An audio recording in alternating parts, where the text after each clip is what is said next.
A Christmas Carol by Charles Dickens, read by Vincent Serling.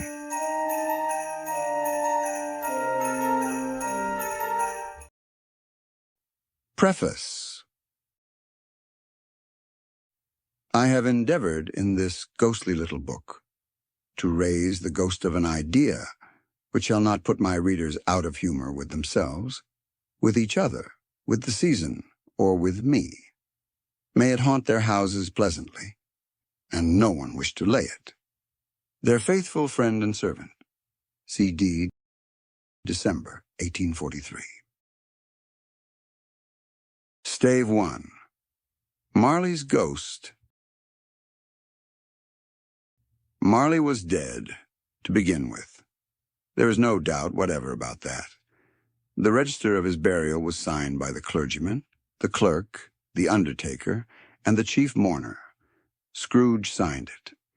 And Scrooge's name was good upon change for anything he chose to put his hand to. Old Marley was as dead as a doornail. Mind. I don't mean to say that I know, of my own knowledge, what there is particularly dead about a doornail. I might have been inclined myself to regard a coffin nail as the deadest piece of ironmongery in the trade. But the wisdom of our ancestors is in the simile, and my unhallowed hands shall not disturb it, or the country's done for. You will therefore permit me to repeat emphatically that Marley was as dead as a doornail. Scrooge knew he was dead? Of course he did. How could it be otherwise? Scrooge and he were partners for I don't know how many years. Scrooge was his sole executor, his sole administrator, his sole assign, his sole residuary legatee, his sole friend, and sole mourner. And even Scrooge was not so dreadfully cut up by the sad event, but that he was an excellent man of business on the very day of the funeral, and solemnized it with an undoubted bargain. The mention of Marley's funeral brings me back to the point I started from. There is no doubt that Marley was dead. This must be distinctly understood, or nothing wonderful can come of the story I am going to relate. If we were not perfectly convinced that Hamlet's father died before the play began, there would be nothing more remarkable in his taking a stroll at night, in an easterly wind upon his own ramparts, than there would be in any other middle-aged gentleman rashly turning out after dark in a breezy spot, say St. Paul's churchyard, for instance, literally to astonish his son's weak mind. Scrooge never painted out old Marley's name. There it stood, years afterwards, above the warehouse door, Scrooge and Marley. The firm was known as Scrooge and Marley. Sometimes people new to the business called Scrooge, and sometimes Marley, but he answered to both names. It was all the same to him. But he was a tight-fisted hand at the grindstone, Scrooge. A squeezing, wrenching, grasping, scraping, clutching, covetous, old sinner. Hard and sharp as flint, from which no steel had ever struck out generous fire. Secret and self-contained, and solitary as an oyster. The cold within him froze his old features, nipped his pointed nose, shriveled his cheek, stiffened his gait, made his eyes red, his thin lips blue, and spoke out shrewdly in his grating voice. A frosty rime was on his head, and on his eyebrows and his wiry chin. He carried his own low temperature always about with him. He iced his office in the dog days, and didn't thaw it 1 degree at Christmas. External heat and cold had little influence on Scrooge. No warmth could warm, no wintry weather chill him. No wind that blew was bitterer than he. No falling snow was more intent upon its purpose. No pelting rain less open to entreaty. Foul weather didn't know where to have him. The heaviest rain, and snow, and hail, and sleet could boast of the advantage over him in only one respect. They often came down handsomely, and Scrooge never did. Nobody ever stopped him in the street to say, with gladsome looks, "My dear Scrooge, how are you? When will you come to see me?" No beggars implored him to bestow a trifle. No children asked him what it was o'clock. No man or woman ever once in all his life inquired the way to such and such a place of Scrooge. Even the blind men's dogs appeared to know him, and when they saw him coming on, would tug their owners into doorways and up courts, and then would wag their tails as though they said, "No eye at all is better than an evil eye, dark master." But what did Scrooge care? It was the very thing he liked. To edge his way along the crowded paths of life, warning all human sympathy to keep its distance, was what the knowing ones call nuts to Scrooge. Once upon a time, of all the good days in the year, on Christmas Eve, old Scrooge sat busy in his counting-house. It was cold, bleak, biting weather, foggy withal, and he could hear the people in the court outside go wheezing up and down, beating their hands upon their breasts and stamping their feet upon the pavement stones to warm them. The city clocks had only just gone 3, but it was quite dark already. It had not been light all day, and candles were flaring in the windows of the neighboring offices like ruddy smears upon the palpable brown air. The fog came pouring in at every chink and keyhole, and was so dense without that although the court was of the narrowest, the houses opposite were mere phantoms. To see the dingy cloud come drooping down, obscuring everything, one might have thought that nature lived hard by and was brewing on a large scale. The door of Scrooge's counting-house was open, that he might keep his eye upon his clerk, who in a dismal little cell beyond, a sort of tank, was copying letters. Scrooge had a very small fire, but the clerk's fire was so very much smaller that it looked like one coal. But he couldn't replenish it, for Scrooge kept the coal box in his own room, and so surely as the clerk came in with the shovel, the master predicted that it would be necessary for them to part, wherefore the clerk put on his white comforter and tried to warm himself at the candle, in which effort, not being a man of a strong imagination, he failed. "A Merry Christmas, Uncle." "God save you," cried a cheerful voice. It was the voice of Scrooge's nephew, who came upon him so quickly that this was the first intimation he had of his approach. "Bah!" said Scrooge. "Humbug!" He had so heated himself with rapid walking in the fog and frost, this nephew of Scrooge's, that he was all in a glow. His face was ruddy and handsome, his eyes sparkled, and his breath smoked again. "Christmas a humbug, Uncle," said Scrooge's nephew. "You don't mean that, I am sure."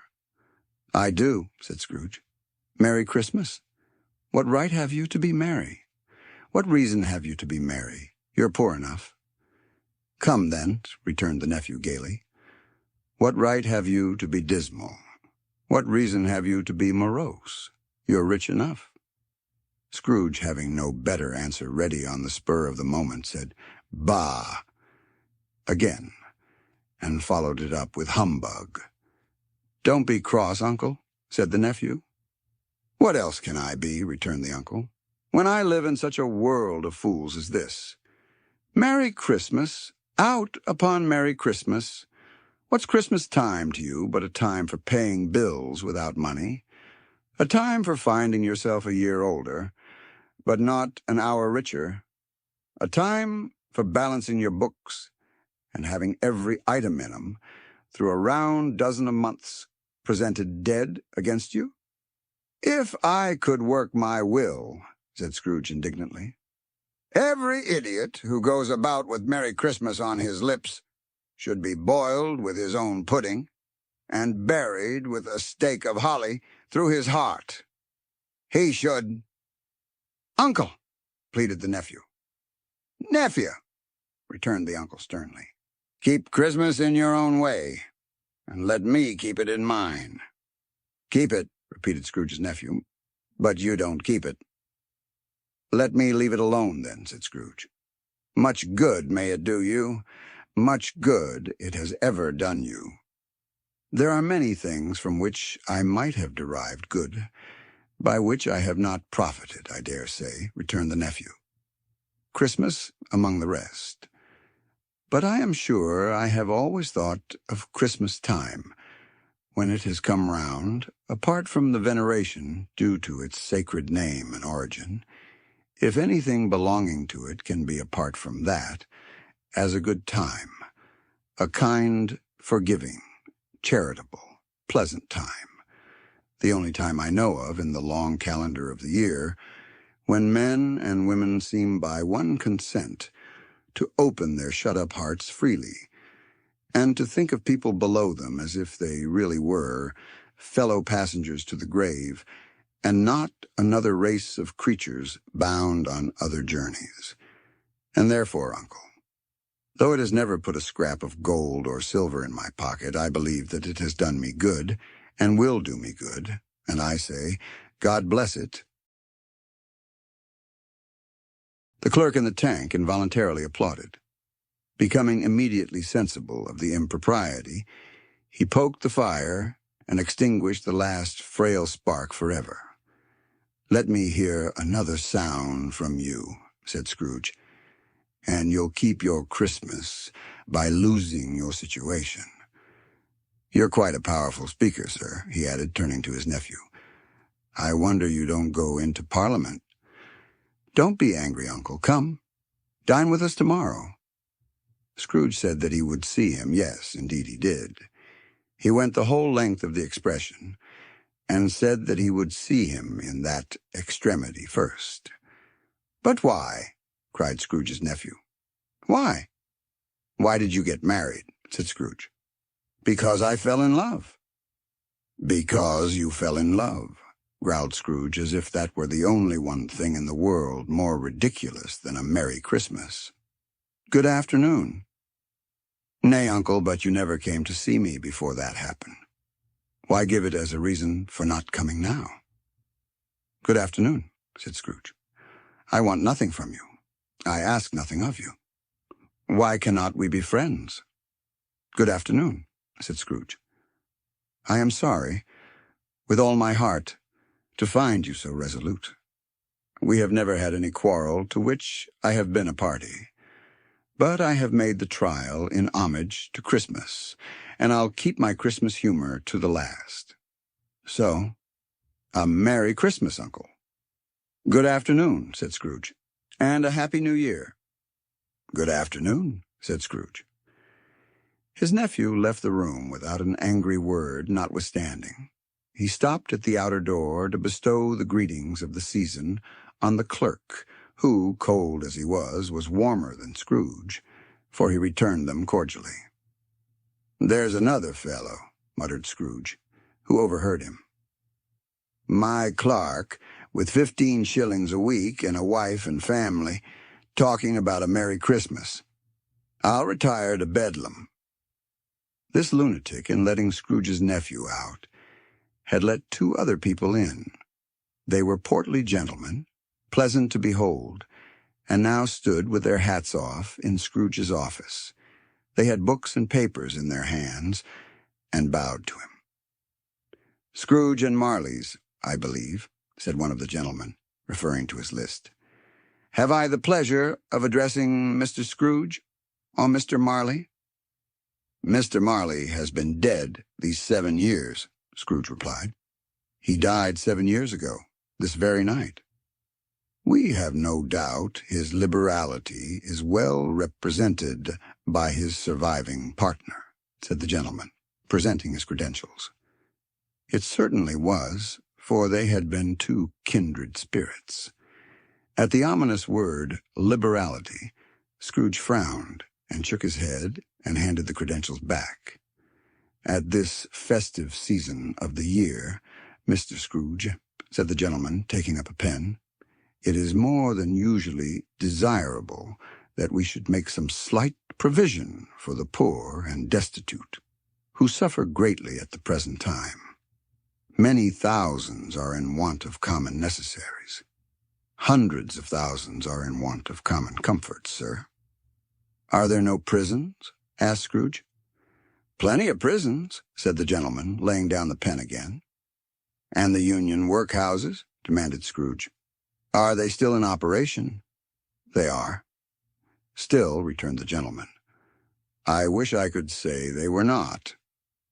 The treadmill and the poor law are in full vigor, then, said Scrooge. Both very busy, sir. Oh, I was afraid, from what you said at first, that something had occurred to stop them in their useful course, said Scrooge. I'm very glad to hear it. Under the impression that they scarcely furnish Christian cheer of mind or body to the multitude, returned the gentleman. A few of us are endeavoring to raise a fund to buy the poor some meat and drink, and means of warmth. We choose this time because it is a time, of all others, when want is keenly felt, and abundance rejoices. What shall I put you down for? Nothing, Scrooge replied. You wish to be anonymous? I wish to be left alone, said Scrooge. Since you ask me what I wish, gentlemen, that is my answer. I don't make merry myself at Christmas, and I can't afford to make idle people merry. I help to support the establishments I have mentioned. They cost enough, and those who are badly off must go there. Many can't go there, and many would rather die. If they would rather die, said Scrooge, they had better do it, and decrease the surplus population. Besides, excuse me, I don't know that. But you might know it, observed the gentleman. It's not my business, Scrooge returned. It's enough for a man to understand his own business, and not to interfere with other people's. Mine occupies me constantly. Good afternoon, gentlemen. Seeing clearly that it would be useless to pursue their point, the gentleman withdrew. Scrooge resumed his labors with an improved opinion of himself, and in a more facetious temper than was usual with him. Meanwhile, the fog and darkness thickened so that people ran about with flaring links, proffering their services to go before horses and carriages and conduct them on their way. The ancient tower of a church, whose gruff old bell was always peeping slyly down at Scrooge out of a Gothic window in the wall, became invisible and struck the hours and quarters in the clouds with tremulous vibrations afterwards, as if its teeth were chattering in its frozen head up there. The cold became intense. In the main street, at the corner of the court, some laborers were repairing the gas pipes and had lighted a great fire in a brazier, round which a party of ragged men and boys were gathered, warming their hands and winking their eyes before the blaze in rapture. The water plug being left in solitude, its overflowings sullenly congealed and turned to misanthropic ice. The brightness of the shops, where holly sprigs and berries crackled in the lamp heat of the windows, made pale faces ruddy as they passed. Poulterers' and grocers' trades became a splendid joke, a glorious pageant with which it was next to impossible to believe that such dull principles as bargain and sale had anything to do. The Lord Mayor, in the stronghold of the mighty mansion house, gave orders to his 50 cooks and butlers to keep Christmas, as a Lord Mayor's household should, and even the little tailor, whom he had fined 5 shillings on the previous Monday for being drunk and bloodthirsty in the streets, stirred up tomorrow's pudding in his garret while his lean wife and the baby sallied out to buy the beef, foggier yet and colder, piercing, searching, biting cold. If the good St. Dunstan had but nipped the evil spirit's nose with a touch of such weather as that, instead of using his familiar weapons, then indeed he would have roared to lusty purpose. The owner of one scant young nose, gnawed and mumbled by the hungry cold, as bones are gnawed by dogs, stooped down at Scrooge's keyhole to regale him with a Christmas carol. but at the first sound of "God bless you, merry gentlemen, may nothing you dismay." Scrooge seized the ruler with such energy of action that the singer fled in terror, leaving the keyhole to the fog and even more congenial frost. At length the hour of shutting up the counting-house arrived. With an ill will, Scrooge dismounted from his stool and tacitly admitted the fact to the expectant clerk in the tank, who instantly snuffed his candle out and put on his hat. "You'll want all day tomorrow, I suppose," said Scrooge. "If quite convenient, sir." "It's not convenient," said Scrooge, "and it's not fair. If I was to stop half a crown for it, you'd think yourself ill-used, I'll be bound." The clerk smiled faintly. "And yet," said Scrooge, "you don't think me ill-used when I pay a day's wages for no work." The clerk observed that it was only once a year. "A poor excuse for picking a man's pocket every 25th of December," said Scrooge, buttoning his greatcoat to the chin. "But I suppose you must have the whole day. Be here all the earlier next morning." The clerk promised that he would, and Scrooge walked out with a growl. The office was closed in a twinkling, and the clerk, with the long ends of his white comforter dangling below his waist, for he boasted no great coat, went down a slide on Cornhill, at the end of a lane of boys 20 times, in honor of its being Christmas Eve, and then ran home to Camden Town as hard as he could pelt, to play at blindman's buff. Scrooge took his melancholy dinner in his usual melancholy tavern, and having read all the newspapers, and beguiled the rest of the evening with his banker's book, went home to bed. He lived in chambers which had once belonged to his deceased partner. They were a gloomy suite of rooms, in a lowering pile of building up a yard, where it had so little business to be, that one could scarcely help fancying it must have run there when it was a young house, playing at hide-and-seek with other houses, and forgotten the way out again. It was old enough now, and dreary enough, for nobody lived in it but Scrooge, the other rooms being all let out as offices. The yard was so dark that even Scrooge, who knew its every stone, was fain to grope with his hands. The fog and frost so hung about the black old gateway of the house that it seemed as if the genius of the weather sat in mournful meditation on the threshold. Now it is a fact that there was nothing at all particular about the knocker on the door, except that it was very large.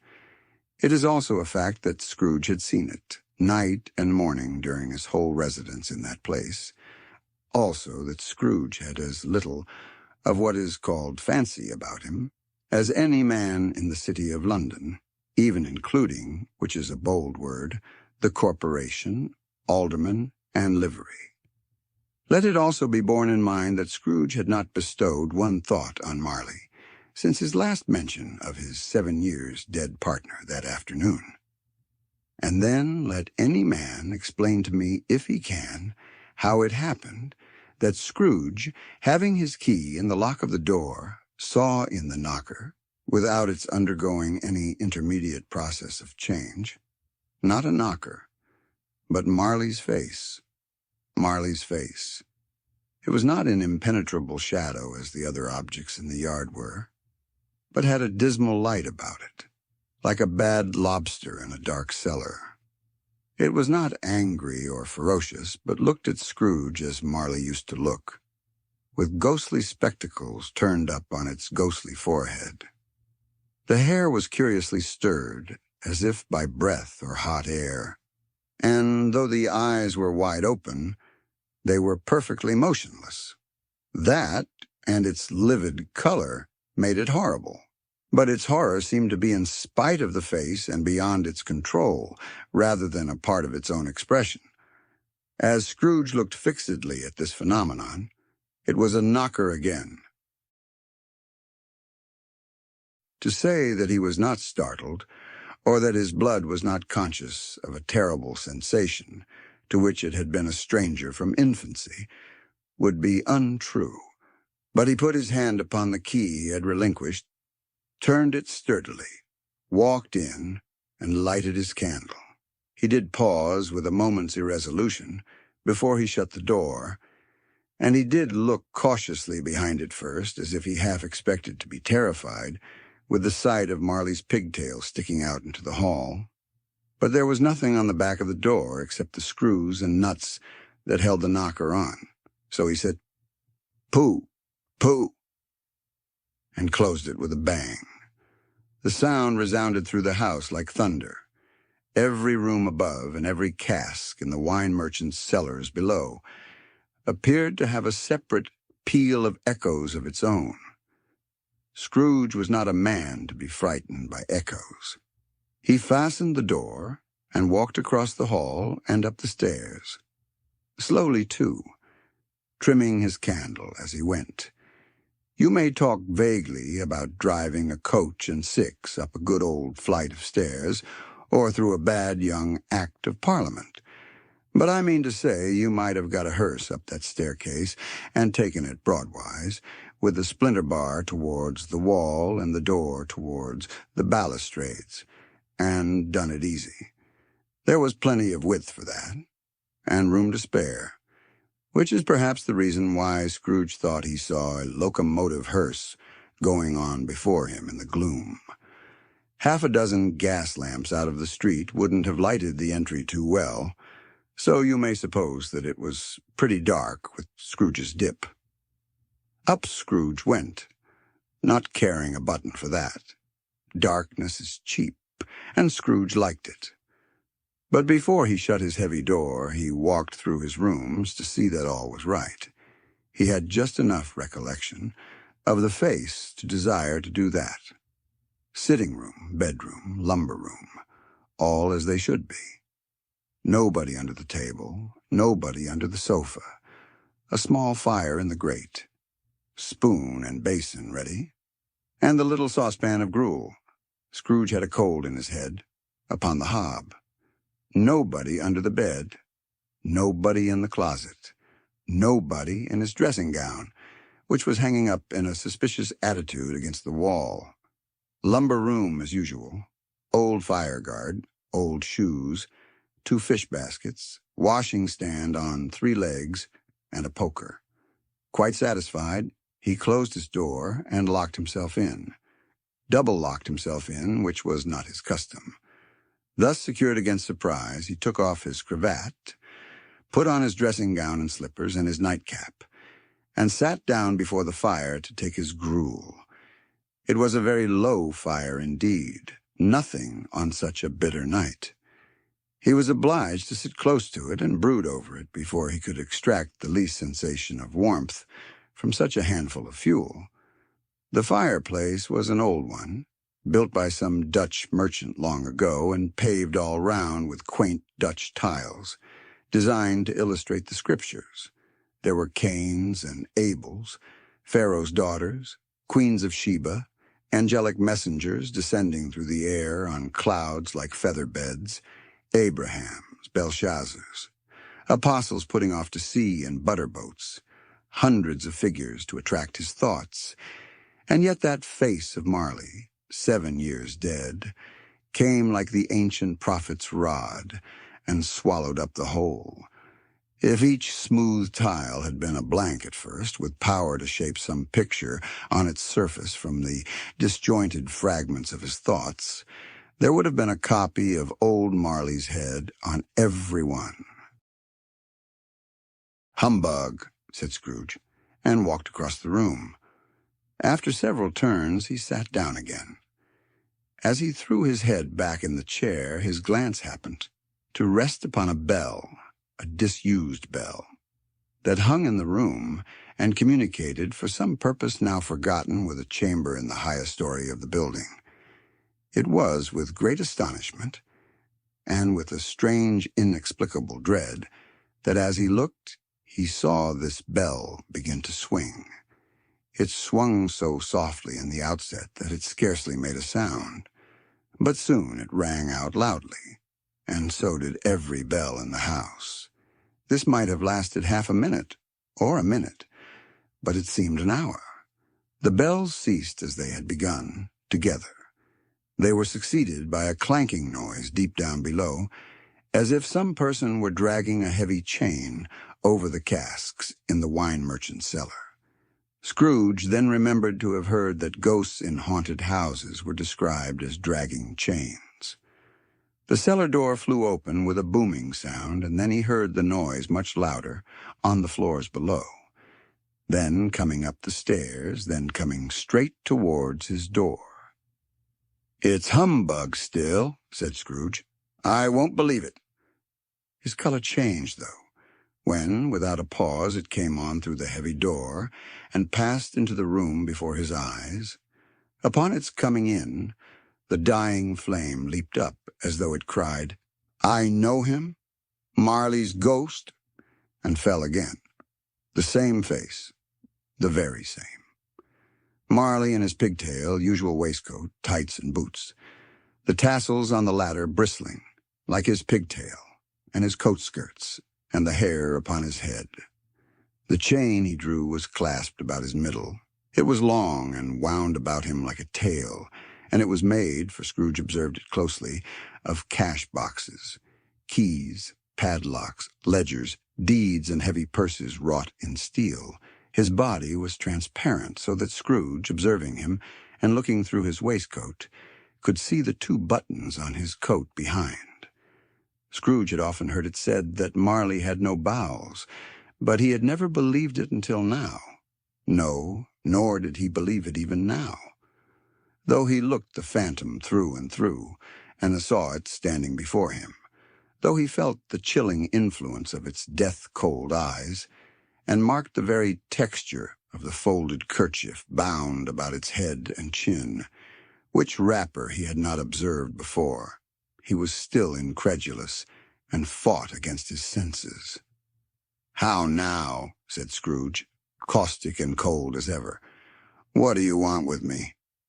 "Much." Marley's voice, no doubt about it. "Who are you?" "Ask me who I was. Who were you then?" said Scrooge, raising his voice.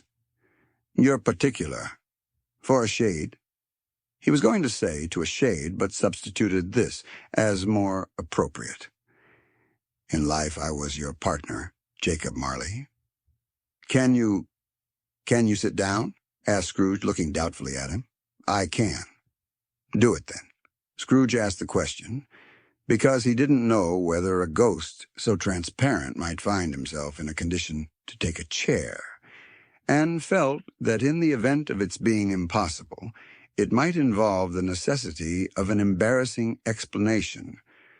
But the ghost sat down on the opposite side of the fireplace as if he were quite used to it.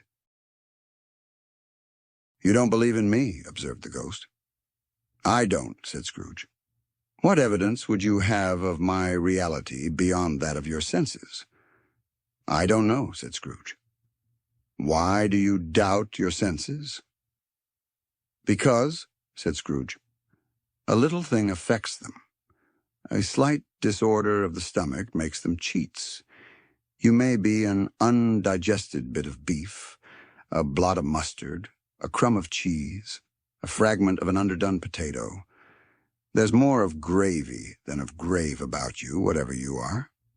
Scrooge was not much in the habit of cracking jokes, nor did he feel in his heart by any means waggish then. The truth is that he tried to be smart as a means of distracting his own attention and keeping down his terror, for the spectre's voice disturbed the very marrow in his bones. To sit, staring at those fixed glazed eyes, in silence for a moment, would play, Scrooge felt, the very deuce with him. There was something very awful, too, in the spectre's being provided with an infernal atmosphere of its own. Scrooge could not feel it himself, but this was clearly the case. For though the ghost sat perfectly motionless, its hair and skirts and tassels were still agitated as by the hot vapor from an oven. "You see this toothpick?" said Scrooge, returning quickly to the charge for the reason just assigned, and wishing, though it were only for a second, to divert the vision's stony gaze from himself. "I do," replied the ghost. "You are not looking at it," said Scrooge. "But I see it," said the ghost, notwithstanding. "Well," returned Scrooge, "I have but to swallow this, and be for the rest of my days persecuted by a legion of goblins, all of my own creation. Humbug, I tell you. Humbug." At this the spirit raised a frightful cry, and shook its chain with such a dismal and appalling noise that Scrooge held on tight to his chair to save himself from falling in a swoon. But how much greater was his horror when the phantom, taking off the bandage round its head, as if it were too warm to wear indoors, its lower jaw dropped down upon its breast. Scrooge fell upon his knees and clasped his hands before his face. "Mercy," he said. "Dreadful apparition, why do you trouble me?" "Man of the worldly mind," replied the ghost, "do you believe in me or not?" "I do," said Scrooge. "I must. But why do spirits walk the earth, and why do they come to me?" "It is required of every man," the ghost returned, "that the spirit within him should walk abroad among his fellowmen, and travel far and wide. And if that spirit goes not forth in life, it is condemned to do so after death. It is doomed to wander through the world, oh, woe is me, and witness what it cannot share, but might have shared on earth, and turned to happiness." Again the spectre raised a cry, and shook its chain and wrung its shadowy hands. "You are fettered," said Scrooge, trembling. "Tell me why." "I wear the chain I forged in life," replied the ghost. "I made it link by link, and yard by yard. I girded it on of my own free will, and of my own free will I wore it. Is its pattern strange to you?" Scrooge trembled more and more. "Or would you know," pursued the ghost, "the weight and length of the strong coil you bear yourself? It was full as heavy and as long as this 7 Christmas Eves ago. You have labored on it since. It is a ponderous chain." Scrooge glanced about him on the floor, in the expectation of finding himself surrounded by some 50 or 60 fathoms of iron cable, but he could see nothing. "Jacob," he said imploringly. "Old Jacob Marley, tell me more. Speak comfort to me, Jacob." "I have none to give," the ghost replied. "It comes from other regions, Ebenezer Scrooge, and is conveyed by other ministers to other kinds of men. Nor can I tell you what I would. A very little more is all permitted to me. I cannot rest. I cannot stay. I cannot linger anywhere. My spirit never walked beyond our counting-house, mark me. In life my spirit never roved beyond the narrow limits of our money-changing hole. And weary journeys lie before me." It was a habit with Scrooge, whenever he became thoughtful, to put his hands in his breeches pockets. Pondering on what the ghost had said, he did so now, but without lifting up his eyes or getting off his knees. "You must have been very slow about it, Jacob," Scrooge observed in a businesslike manner, though with humility and deference. "Slow," the ghost repeated. 7 years dead," mused Scrooge. "And traveling all the time." "The whole time," said the ghost. "No rest, no peace, incessant torture of remorse." "You travel fast?" said Scrooge. "On the wings of the wind," replied the ghost. "You might have got over a great quantity of ground in 7 years," said Scrooge.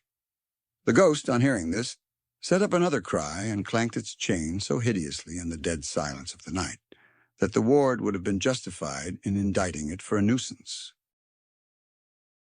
"Oh, captive, bound, and double-ironed," cried the phantom, "not to know that ages of incessant labor by immortal creatures for this earth must pass into eternity before the good of which it is susceptible is all developed.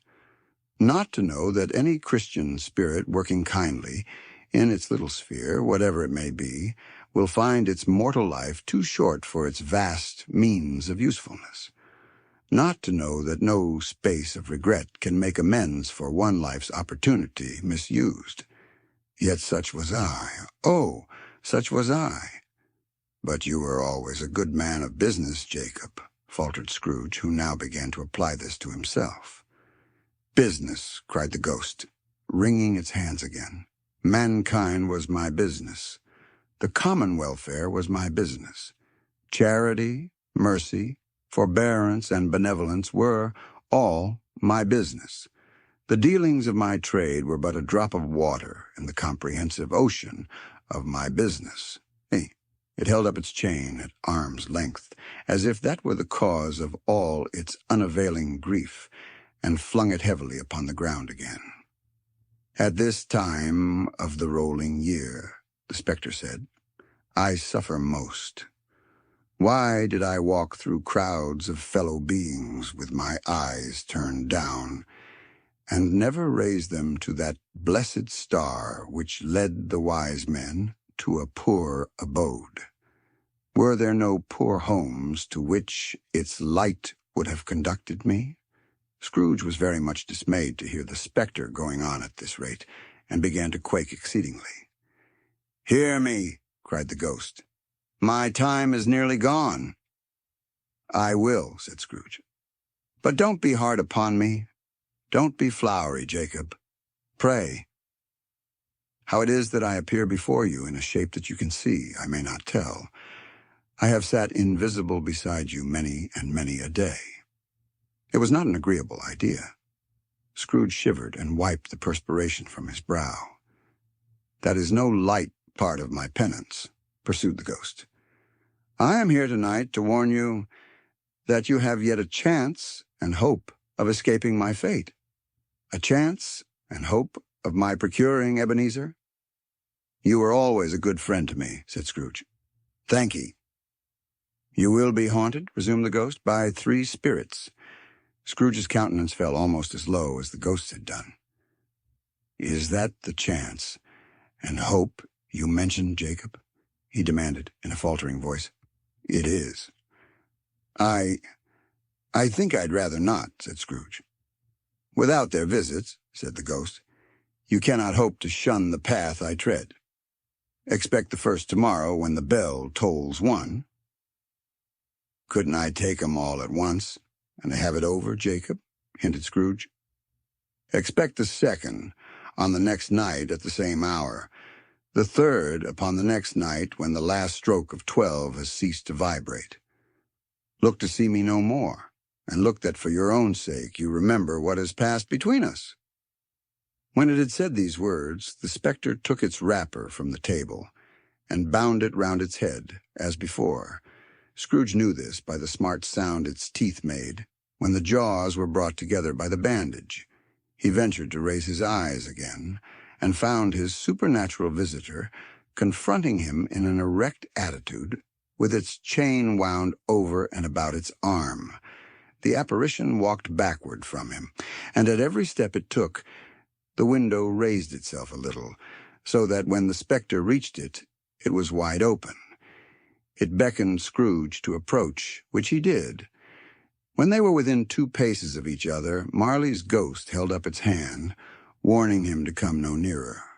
Scrooge stopped, not so much in obedience as in surprise and fear, for on the raising of the hand he became sensible of confused noises in the air, incoherent sounds of lamentation and regret, wailings inexpressibly sorrowful and self-accusatory.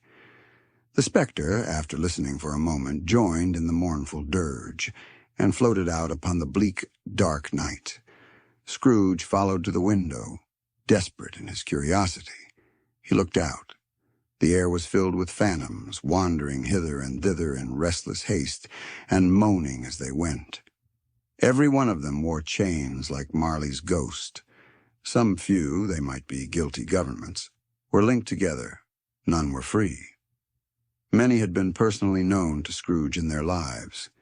He had been quite familiar with one old ghost, in a white waistcoat, with a monstrous iron safe attached to its ankle, who cried piteously at being unable to assist a wretched woman with an infant whom it saw below upon a doorstep. The misery with them all was, clearly, that they sought to interfere for good in human matters and had lost the power forever. Whether these creatures faded into mist or mist enshrouded them, he could not tell. But they and their spirit voices faded together, and the night became as it had been when he walked home.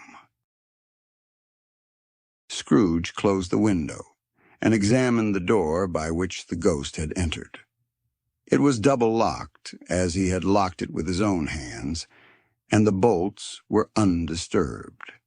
He tried to say, "Humbug," but stopped at the first syllable, and being, from the emotion he had undergone, or the fatigues of the day, or his glimpse of the invisible world, or the dull conversation of the ghost, or the lateness of the hour, much in need of repose, went straight to bed without undressing, and fell asleep upon the instant.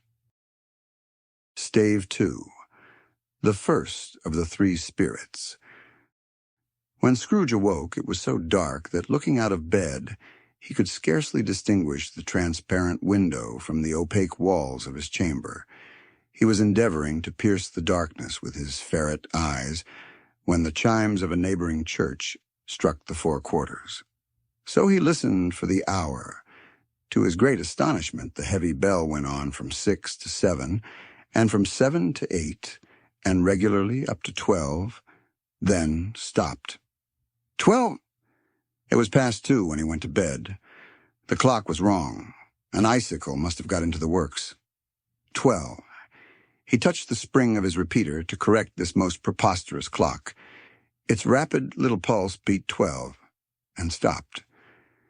"Why, it isn't possible," said Scrooge, "that I can have slept through a whole day and far into another night. It isn't possible that anything has happened to the sun, and this is 12 at noon." The idea being an alarming one, he scrambled out of bed and groped his way to the window. He was obliged to rub the frost off with the sleeve of his dressing gown before he could see anything, and could see very little then. All he could make out was that it was still very foggy and extremely cold, and that there was no noise of people running to and fro, and making a great stir, as there unquestionably would have been if night had beaten off bright day and taken possession of the world. This was a great relief, because 3 days after sight of this first of exchange pay to Mr. Ebenezer Scrooge, or his order, and so forth, would have become a mere United States security if there were no days to count by. Scrooge went to bed again and thought and thought and thought it over and over and over, and could make nothing of it. The more he thought, the more perplexed he was, and the more he endeavored not to think, the more he thought. Marley's ghost bothered him exceedingly. Every time he resolved within himself, after mature inquiry, that it was all a dream, his mind flew back again, like a strong spring released, to its first position, and presented the same problem to be worked all through. Was it a dream or not? Scrooge lay in this state until the chime had gone 3 quarters more, when he remembered on a sudden that the ghost had warned him of a visitation when the bell tolled one. He resolved to lie awake until the hour was past, and considering that he could no more go to sleep than go to heaven, this was perhaps the wisest resolution in his power. The quarter was so long that he was more than once convinced he must have sunk into a doze unconsciously and missed the clock. At length it broke upon his listening ear. "Ding dong." "A quarter past," said Scrooge, counting. "Ding dong." "Half past," said Scrooge. "Ding dong." "A quarter to it," said Scrooge. "Ding dong." "The hour itself," said Scrooge, triumphantly, "and nothing else." He spoke before the hour bell sounded, which it now did, with a deep, dull, hollow, melancholy one. Light flashed up in the room upon the instant, and the curtains of his bed were drawn. The curtains of his bed were drawn aside, I tell you, by a hand. Not the curtains at his feet, nor the curtains at his back, but those to which his face was addressed. The curtains of his bed were drawn aside, and Scrooge, starting up into a half-recumbent attitude, found himself face to face with the unearthly visitor who drew them, as close to it as I am now to you, and I am standing in the spirit at your elbow. It was a strange figure, like a child, yet not so like a child as like an old man, viewed through some supernatural medium which gave him the appearance of having receded from the view and being diminished to a child's proportions. Its hair, which hung about its neck and down its back, was white as if with age, and yet the face had not a wrinkle in it, and the tenderest bloom was on the skin. The arms were very long and muscular, the hands the same, as if its hold were of uncommon strength. Its legs and feet, most delicately formed, were, like those upper members, bare. It wore a tunic of the purest white, and round its waist was bound a lustrous belt, the sheen of which was beautiful. It held a branch of fresh green holly in its hand, and in singular contradiction of that wintry emblem, had its dress trimmed with summer flowers. But the strangest thing about it was that from the crown of its head there sprung a bright, clear jet of light, by which all this was visible, and which was doubtless the occasion of its using, in its duller moments, a great extinguisher for a cap, which it now held under its arm. Even this, though, when Scrooge looked at it with increasing steadiness, was not its strangest quality. For as its belt sparkled and glittered now in one part, and now in another, and what was light one instant, at another time was dark, so the figure itself fluctuated in its distinctness, being now a thing with one arm, now with one leg, now with 20 legs, now a pair of legs without a head, now a head without a body, of which dissolving parts no outline would be visible in the dense gloom wherein they melted away. And in the very wonder of this, it would be itself again, distinct and clear as ever. "Are you the spirit, sir, whose coming was foretold to me?" asked Scrooge. "I am." The voice was soft and gentle, singularly low, as if, instead of being so close beside him, it were at a distance. "Who? And what are you?" Scrooge demanded. "I am the ghost of Christmas past." "Long past?" inquired Scrooge, observant of its dwarfish stature. "No, your past." Perhaps Scrooge could not have told anybody why, if anybody could have asked him. But he had a special desire to see the spirit in his cap, and begged him to be covered. "What?" exclaimed the ghost. "Would you so soon put out, with worldly hands, the light I give? Is it not enough that you are one of those whose passions made this cap, and force me through whole trains of years to wear it low upon my brow?" Scrooge reverently disclaimed all intention to offend or any knowledge of having willfully bonneted the spirit at any period of his life. He then made bold to inquire what business brought him there. "Your welfare," said the ghost.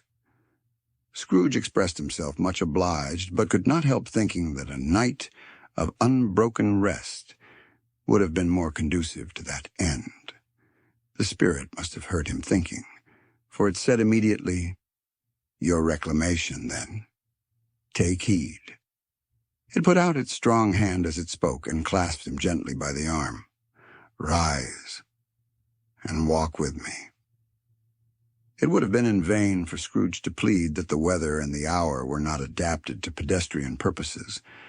That bed was warm, and the thermometer a long way below freezing, that he was clad but lightly in his slippers, dressing gown and nightcap, and that he had a cold upon him at that time. The grasp, though gentle as a woman's hand, was not to be resisted. He rose, but finding that the spirit made towards the window, clasped his robe in supplication. "I am a mortal," Scrooge remonstrated, "and liable to fall." "Bear but a touch of my hand there," said the spirit, laying it upon his heart, "and you shall be upheld in more than this." As the words were spoken, they passed through the wall and stood upon an open country road with fields on either hand.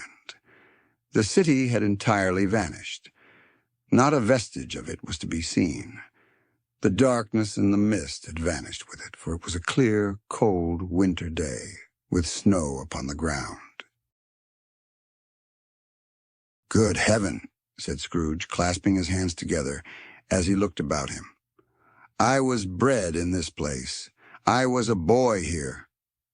The spirit gazed upon him mildly. Its gentle touch, though it had been light and instantaneous, appeared still present to the old man's sense of feeling.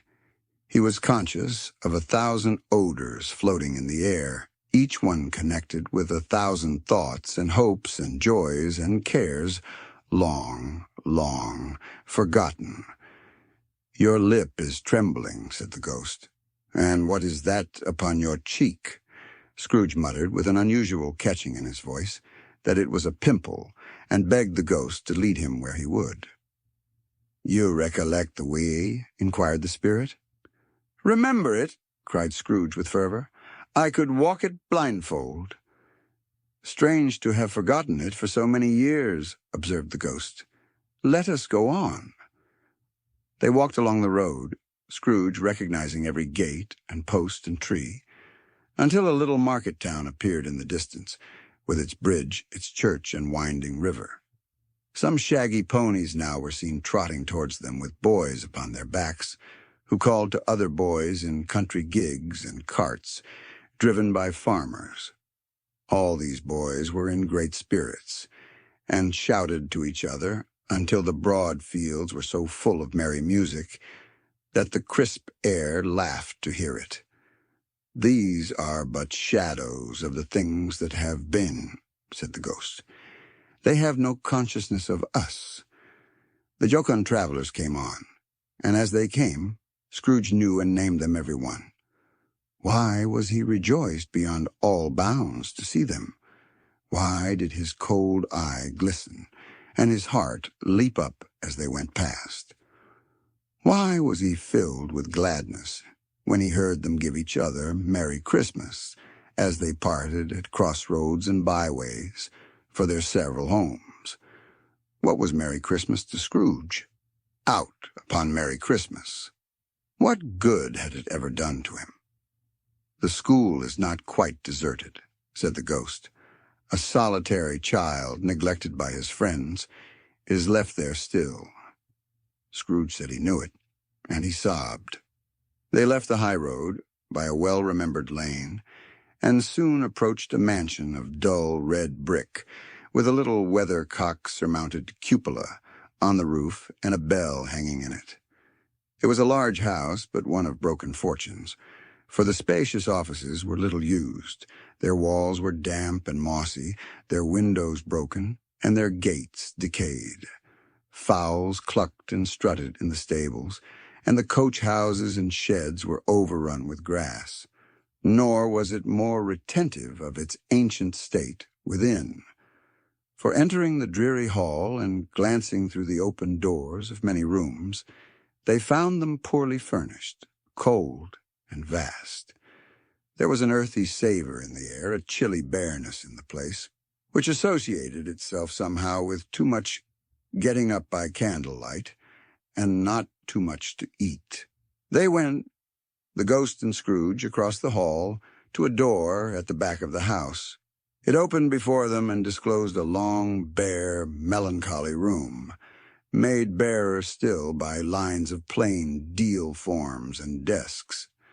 At one of these, a lonely boy was reading near a feeble fire, and Scrooge sat down upon a form and wept to see his poor, forgotten self as he used to be. Not a latent echo in the house, not a squeak and scuffle from the mice behind the paneling, not a drip from the half-thawed waterspout in the dull yard behind, not a sigh among the leafless boughs of one despondent poplar, not the idle swinging of an empty storehouse door. No, not a clicking in the fire, but fell upon the heart of Scrooge with a softening influence and gave a freer passage to his tears. The spirit touched him on the arm and pointed to his younger self, intent upon his reading. Suddenly, a man in foreign garments, wonderfully real and distinct to look at, stood outside the window with an axe stuck in his belt and leading by the bridle an ass laden with wood. "Why, it's Ali Baba!" Scrooge exclaimed in ecstasy. "It's dear old honest Ali Baba. Yes, I know. One Christmas time, when yonder solitary child was left here all alone, he did come, for the first time, just like that. Poor boy. And Valentine," said Scrooge, "and his wild brother, Orson. There they go. And what's his name, who was put down in his drawers, asleep, at the gate of Damascus? Don't you see him? And the Sultan's groom turned upside down by the Genii. There he is upon his head. Serve him right. I'm glad of it. What business had he to be married to the princess?" To hear Scrooge expending all the earnestness of his nature on such subjects, in a most extraordinary voice between laughing and crying, and to see his heightened and excited face, would have been a surprise to his business friends in the city indeed. "There's the parrot," cried Scrooge. "Green body and yellow tail, with a thing like a lettuce growing out of the top of his head. There he is. Poor Robin Crusoe, he called him, when he came home again after sailing round the island. Poor Robin Crusoe. Where have you been, Robin Crusoe?" The man thought he was dreaming, but he wasn't. It was the parrot, you know. There goes Friday, running for his life to the little creek. "Hello! Hoop! Hello!" Then, with a rapidity of transition very foreign to his usual character, he said, in pity for his former self, "Poor boy," and cried again. "I wish," Scrooge muttered, putting his hand in his pocket and looking about him after drying his eyes with his cuff. "But it's too late now." "What is the matter?" asked the spirit. "Nothing," said Scrooge. "Nothing. There was a boy singing a Christmas carol at my door last night. I should like to have given him something, that's all." The ghost smiled thoughtfully and waved its hand, saying as it did so, "Let us see another Christmas." Scrooge's former self grew larger at the words, and the room became a little darker and more dirty. The panels shrunk. The windows cracked. Fragments of plaster fell out of the ceiling, and the naked laths were shown instead. But how all this was brought about, Scrooge knew no more than you do. He only knew that it was quite correct, that everything had happened so, that there he was, alone again, when all the other boys had gone home for the jolly holidays. He was not reading now, but walking up and down despairingly. Scrooge looked at the ghost, and with a mournful shaking of his head, glanced anxiously toward the door. It opened, and a little girl, much younger than the boy, came darting in, and putting her arms about his neck and often kissing him, addressed him as her dear, dear brother. "I have come to bring you home, dear brother," said the child, clapping her tiny hands and bending down to laugh. "To bring you home, home, home." "Home, little Fan?" returned the boy. "Yes," said the child, brimful of glee. "Home for good and all. Home for ever and ever. Father is so much kinder than he used to be that home's like heaven. He spoke so gently to me one dear night when I was going to bed that I was not afraid to ask him once more if you might come home, and he said yes, you should. and sent me in a coach to bring you. And you're to be a man, said the child, opening her eyes, and are never to come back here. But first we're to be together all the Christmas long, and have the merriest time in all the world. You are quite a woman, little Fan, exclaimed the boy. She clapped her hands and laughed and tried to touch his head, but being too little, laughed again and stood on tiptoe to embrace him. Then she began to drag him, in her childish eagerness, towards the door, and he, nothing loth to go, accompanied her. A terrible voice in the hall cried, "Bring down Master Scrooge's box there!" And in the hall appeared the schoolmaster himself, who glared on Master Scrooge with a ferocious condescension, and threw him into a dreadful state of mind by shaking hands with him. He then conveyed him and his sister into the veriest old well of a shivering best parlor that ever was seen, where the maps upon the wall and the celestial and terrestrial globes in the windows were waxy with cold. Here he produced a decanter of curiously light wine and a block of curiously heavy cake, and administered installments of those dainties to the young people, at the same time sending out a meager servant to offer a glass of something to the postboy, who answered that he thanked the gentleman, but if it was the same tap as he had tasted before, he had rather not. Master Scrooge's trunk being by this time tied on to the top of the chaise, the children bade the schoolmaster good-bye right willingly, and getting into it, drove gaily down the garden sweep, the quick wheels dashing the hoar-frost and snow from off the dark leaves of the evergreens like spray. "Always a delicate creature, whom a breath might have withered," said the ghost. "But she had a large heart." "So she had," cried Scrooge. "You're right. I will not gainsay it, spirit. God forbid." "She died a woman," said the ghost, "and had, as I think, children." "One child?" Scrooge returned. "True," said the ghost. "Your nephew?" Scrooge seemed uneasy in his mind, and answered briefly, "Yes." Although they had but that moment left the school behind them, they were now in the busy thoroughfares of a city, where shadowy passengers passed and repassed, where shadowy carts and coaches battled for the way, and all the strife and tumult of a real city were. It was made plain enough by the dressing of the shops that here, too, it was Christmas time again. But it was evening, and the streets were lighted up. The ghost stopped at a certain warehouse door and asked Scrooge if he knew it. "Know it," said Scrooge. "Was I apprenticed here?"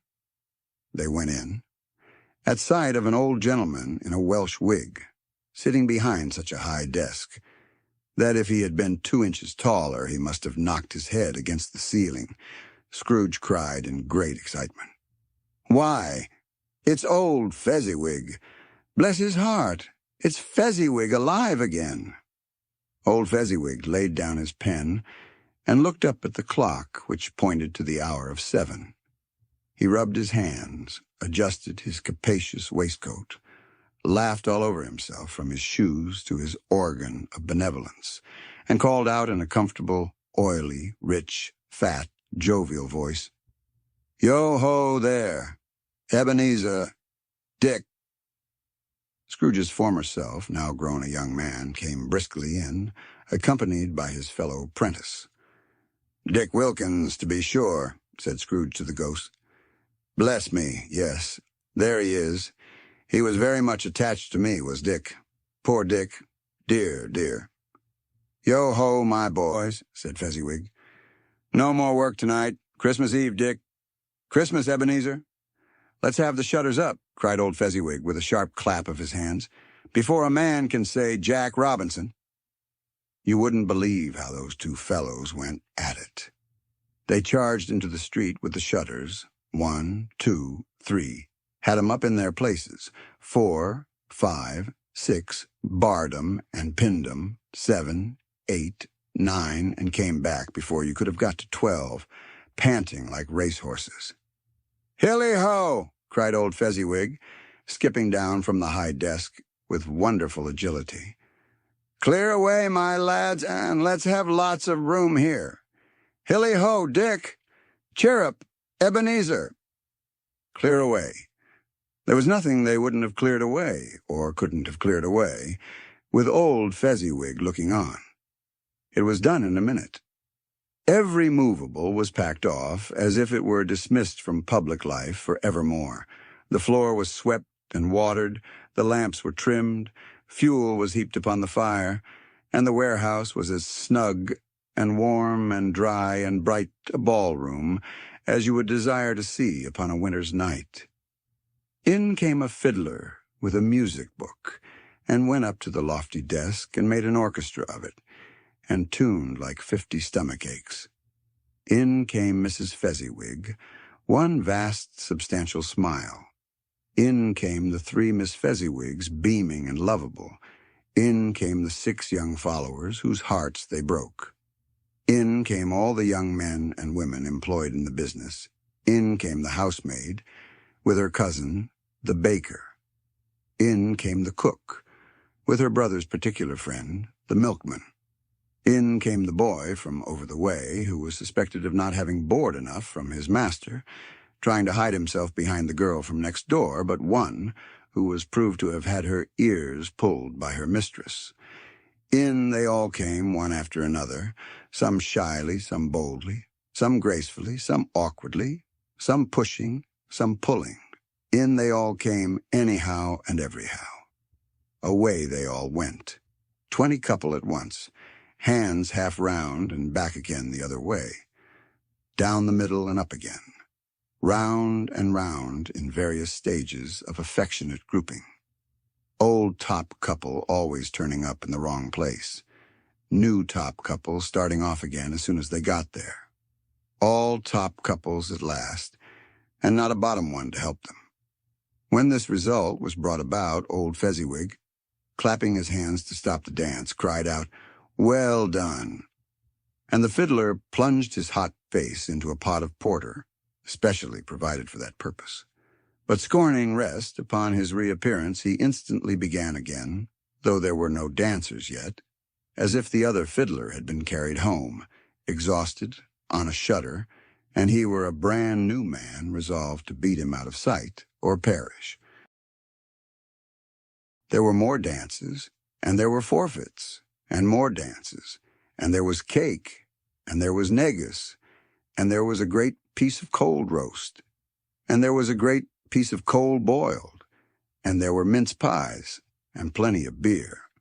But the great effect of the evening came after the roast and boiled, when the fiddler, an artful dog, mind, the sort of man who knew his business better than you or I could have told it him, struck up Sir Roger de Coverley. Then old Fezziwig stood out to dance with Mrs. Fezziwig, top couple too, with a good stiff piece of work cut out for him, 3 or 4 and 20 pair of partners, people who were not to be trifled with, people who would dance and had no notion of walking. But if they had been twice as many, 4 times, old Fezziwig would have been a match for them, and so would Mrs. Fezziwig. As to her, she was worthy to be his partner in every sense of the term. If that's not high praise, tell me higher, and I'll use it. A positive light appeared to issue from Fezziwig's calves. They shone in every part of the dance like moons. You couldn't have predicted, at any given time, what would have become of them next. And when old Fezziwig and Mrs. Fezziwig had gone all through the dance, advance and retire, both hands to your partner, bow and curtsy, corkscrew, thread the needle, and back again to your place, Fezziwig cut so deftly, that he appeared to wink with his legs, and came upon his feet again without a stagger. When the clock struck 11, this domestic ball broke up. Mr. and Mrs. Fezziwig took their stations, one on either side of the door, and shaking hands with every person individually as he or she went out, wished him or her a Merry Christmas. When everybody had retired but the 2 prentices, they did the same to them. And thus the cheerful voices died away, and the lads were left to their beds, which were under a counter in the back shop. During the whole of this time, Scrooge had acted like a man out of his wits. His heart and soul were in the scene, and with his former self. He corroborated everything, remembered everything, enjoyed everything, and underwent the strangest agitation. It was not until now, when the bright faces of his former self and Dick were turned from them, that he remembered the ghost and became conscious that it was looking full upon him, while the light upon its head burnt very clear. "A small matter," said the ghost, "to make these silly folks so full of gratitude." "Small," echoed Scrooge. The spirit signed to him to listen to the two apprentices, who were pouring out their hearts in praise of Fezziwig, and when he had done so, said, "Why, is it not? He has spent but a few pounds of your mortal money. 3 or 4, perhaps. Is that so much that he deserves this praise?" "It isn't that," said Scrooge, heated by the remark, and speaking unconsciously, like his former, not his latter self. "It isn't that, spirit. He has the power to render us happy or unhappy, to make our service light or burdensome, a pleasure or a toil. Say that his power lies in words and looks, in things so slight and insignificant that it is impossible to add and count 'em up. What then? The happiness he gives is quite as great as if it cost a fortune." He felt the spirit's glance and stopped. "What is the matter?" asked the ghost. "Nothing particular," said Scrooge. "Something, I think," the ghost insisted. "No," said Scrooge, "no. I should like to be able to say a word or two to my clerk just now. That's all." His former self turned down the lamps as he gave utterance to the wish, and Scrooge and the ghost again stood side by side in the open air. "My time grows short," observed the spirit. "Quick!" This was not addressed to Scrooge or to anyone whom he could see, but it produced an immediate effect. For again Scrooge saw himself. He was older now, a man in the prime of life. His face had not the harsh and rigid lines of later years, but it had begun to wear the signs of care and avarice.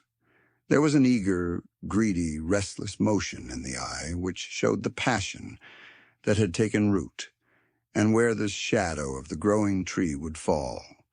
He was not alone, but sat by the side of a fair young girl in a mourning dress, in whose eyes there were tears, which sparkled in the light that shone out of the ghosts of Christmas past.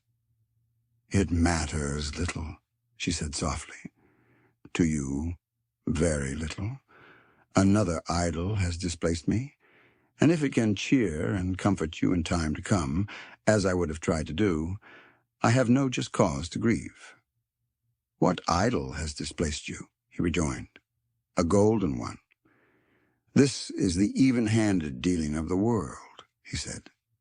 "There is nothing on which it is so hard as poverty, and there is nothing it professes to condemn with such severity as the pursuit of wealth." "You fear the world too much," she answered gently. "All your other hopes have merged into the hope of being beyond the chance of its sordid reproach. I have seen your nobler aspirations fall off one by one until the master passion, gain, engrosses you. Have I not?" "What then?" he retorted. "Even if I have grown so much wiser, what then? I am not changed towards you." She shook her head. "Am I?" "Our contract is an old one. It was made when we were both poor and content to be so, until, in good season, we could improve our worldly fortune by our patient industry. You are changed. When it was made, you were another man." "I was a boy," he said impatiently. "Your own feeling tells you that you are not what you are," she returned. "I am. That which promised happiness, when we were one in heart, is fraught with misery now that we are two. How often and how keenly I have thought of this, I will not say. It is enough that I have thought of it, and can release you. Have I ever sought release? In words? No. Never. In what then? In a changed nature, in an altered spirit, in another atmosphere of life, another hope as its great end, in everything that made my love of any worth or value in your sight. If this had never been between us, said the girl, looking mildly, but with steadiness upon him. Tell me, would you seek me out and try to win me now? Ah, no. He seemed to yield to the justice of this supposition in spite of himself. But he said with a struggle, You think not. I would gladly think otherwise if I could, she answered. Heaven knows. When I have learned a truth like this, I know how strong and irresistible it must be. But if you were free today, tomorrow, yesterday, can even I believe that you would choose a dowerless girl? You who, in your very confidence with her, weigh everything by gain. Or, choosing her, if for a moment you were false enough, to your one guiding principle to do so, do I not know that your repentance and regret would surely follow? I do, and I release you, with a full heart, for the love of him you once were. He was about to speak, but with her head turned from him, she resumed, You may. The memory of what is past half makes me hope you will have pain in this. A very, very brief time, and you will dismiss the recollection of it gladly as an unprofitable dream, from which it happened well that you awoke. May you be happy in the life you have chosen. She left him, and they parted. Spirit, said Scrooge, show me no more. Conduct me home. Why do you delight to torture me? One shadow more, exclaimed the ghost. No more, cried Scrooge. No more. I don't wish to see it. Show me no more. But the relentless ghost pinioned him in both his arms and forced him to observe what happened next. They were in another scene and place, a room, not very large or handsome, but full of comfort.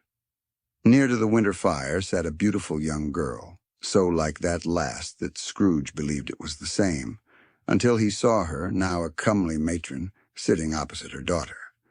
The noise in this room was perfectly tumultuous, for there were more children there than Scrooge in his agitated state of mind could count.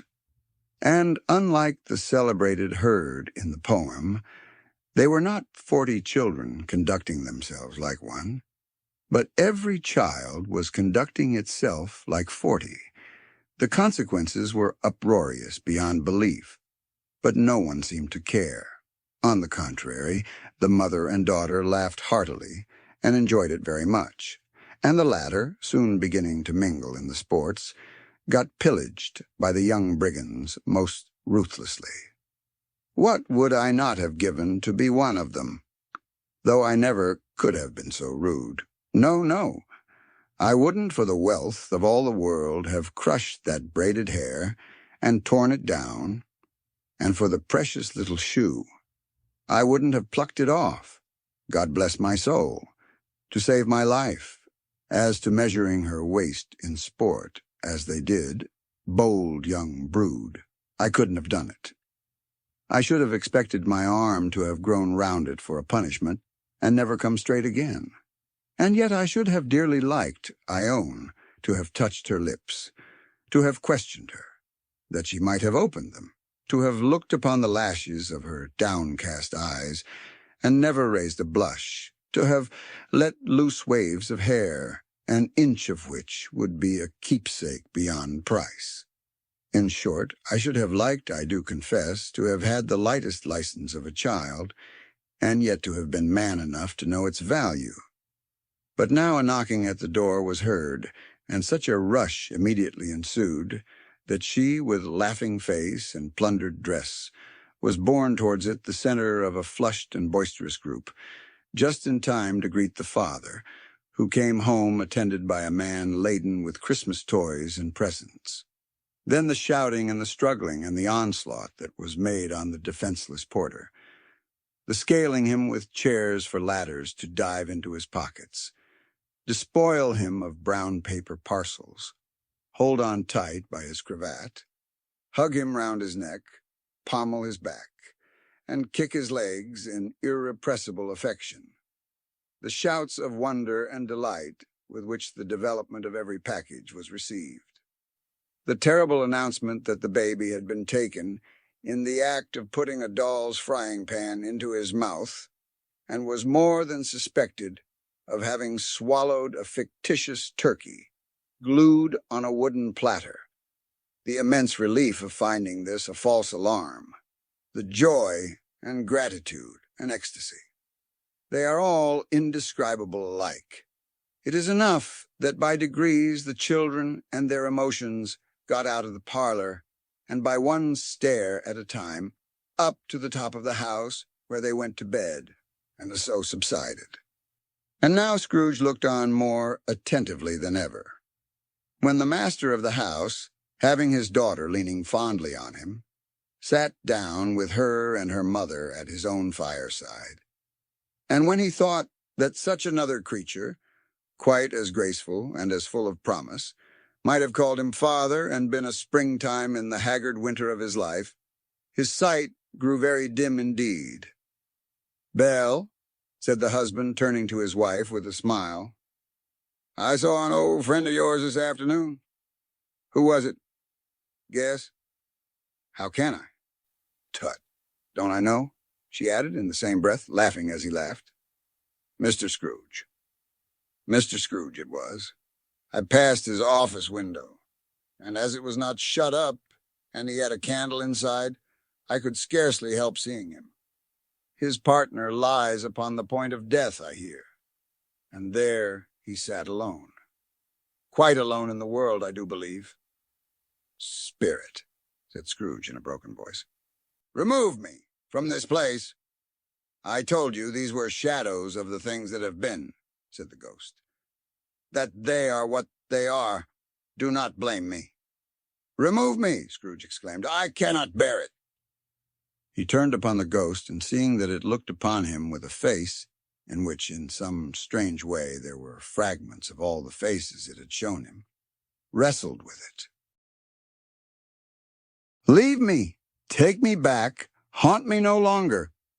In the struggle, if that can be called a struggle, in which the ghost, with no visible resistance on its own part, was undisturbed by any effort of its adversary, Scrooge observed that its light was burning high and bright, and dimly connecting that with its influence over him, he seized the extinguisher cap, and by a sudden action pressed it down upon its head. The spirit dropped beneath it so that the extinguisher covered its whole form. But though Scrooge pressed it down with all his force, he could not hide the light, which streamed from under it in an unbroken flood upon the ground. He was conscious of being exhausted and overcome by an irresistible drowsiness, and further, of being in his own bedroom. He gave the cap a parting squeeze in which his hand relaxed, and had barely time to reel to bed before he sank into a heavy sleep.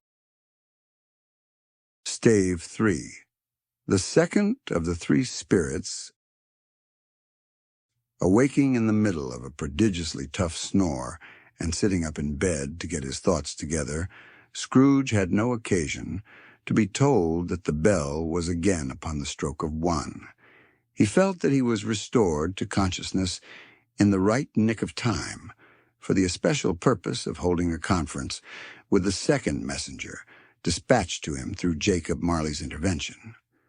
But finding that he turned uncomfortably cold when he began to wonder which of his curtains this new spectre would draw back, he put them every one aside with his own hands, and lying down again, established a sharp lookout all round the bed, for he wished to challenge the spirit on the moment of its appearance, and did not wish to be taken by surprise and made nervous, Gentlemen of the free and easy sort, who plume themselves on being acquainted with a move or two, and being usually equal to the time of day, express the wide range of their capacity for adventure by observing that they are good for anything from pitch and toss to manslaughter, between which opposite extremes, no doubt, there lies a tolerably wide and comprehensive range of subjects.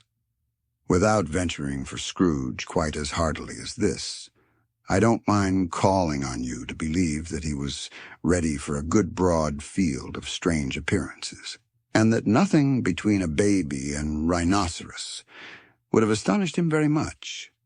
Now, being prepared for almost anything, he was not by any means prepared for nothing, and consequently, when the bell struck 1, and no shape appeared, he was taken with a violent fit of trembling. 5 minutes, 10 minutes, a quarter of an hour went by, yet nothing came.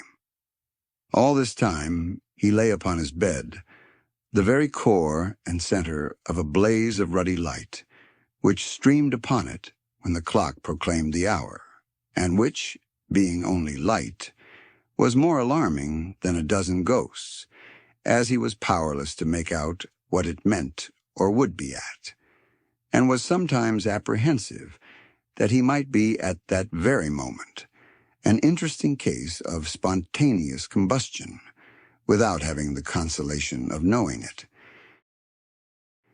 At last, however, he began to think, as you or I would have thought at first, for it is always the person not in the predicament who knows what ought to have been done in it, and would unquestionably have done it too. At last, I say, he began to think that the source and secret of this ghostly light might be in the adjoining room, from whence, on further tracing it, it seemed to shine. This idea taking full possession of his mind, he got up softly and shuffled in his slippers to the door. The moment Scrooge's hand was on the lock, a strange voice called him by his name and bade him enter. He obeyed. It was his own room. There was no doubt about that. But it had undergone a surprising transformation. The walls and ceiling were so hung with living green that it looked a perfect grove, from every part of which bright, gleaming berries glistened. The crisp leaves of holly, mistletoe, and ivy reflected back the light, as if so many little mirrors had been scattered there, and such a mighty blaze went roaring up the chimney, as that dull petrification of a hearth had never known in Scrooge's time, or Marley's, or for many and many a winter season gone. Heaped up on the floor to form a kind of throne were turkeys, geese, game, poultry, brawn, great joints of meat, sucking pigs, long wreaths of sausages, mince pies, plum puddings, barrels of oysters, red-hot chestnuts, cherry-cheeked apples, juicy oranges, luscious pears, immense twelfth cakes, and seething bowls of punch that made the chamber dim with their delicious steam. In easy state upon this couch there sat a jolly giant, glorious to see, who bore a glowing torch, in shape not unlike Plenty's horn, and held it up, high up, to shed its light on Scrooge as he came peeping round the door. "Come in," exclaimed the ghost. "Come in, and know me better, man." Scrooge entered timidly, and hung his head before this spirit. He was not the dogged Scrooge he had been, and though the spirit's eyes were clear and kind, he did not like to meet them. "I am the ghost of Christmas present," said the spirit. "Look upon me." Scrooge reverently did so. It was clothed in one simple green robe or mantle, bordered with white fur.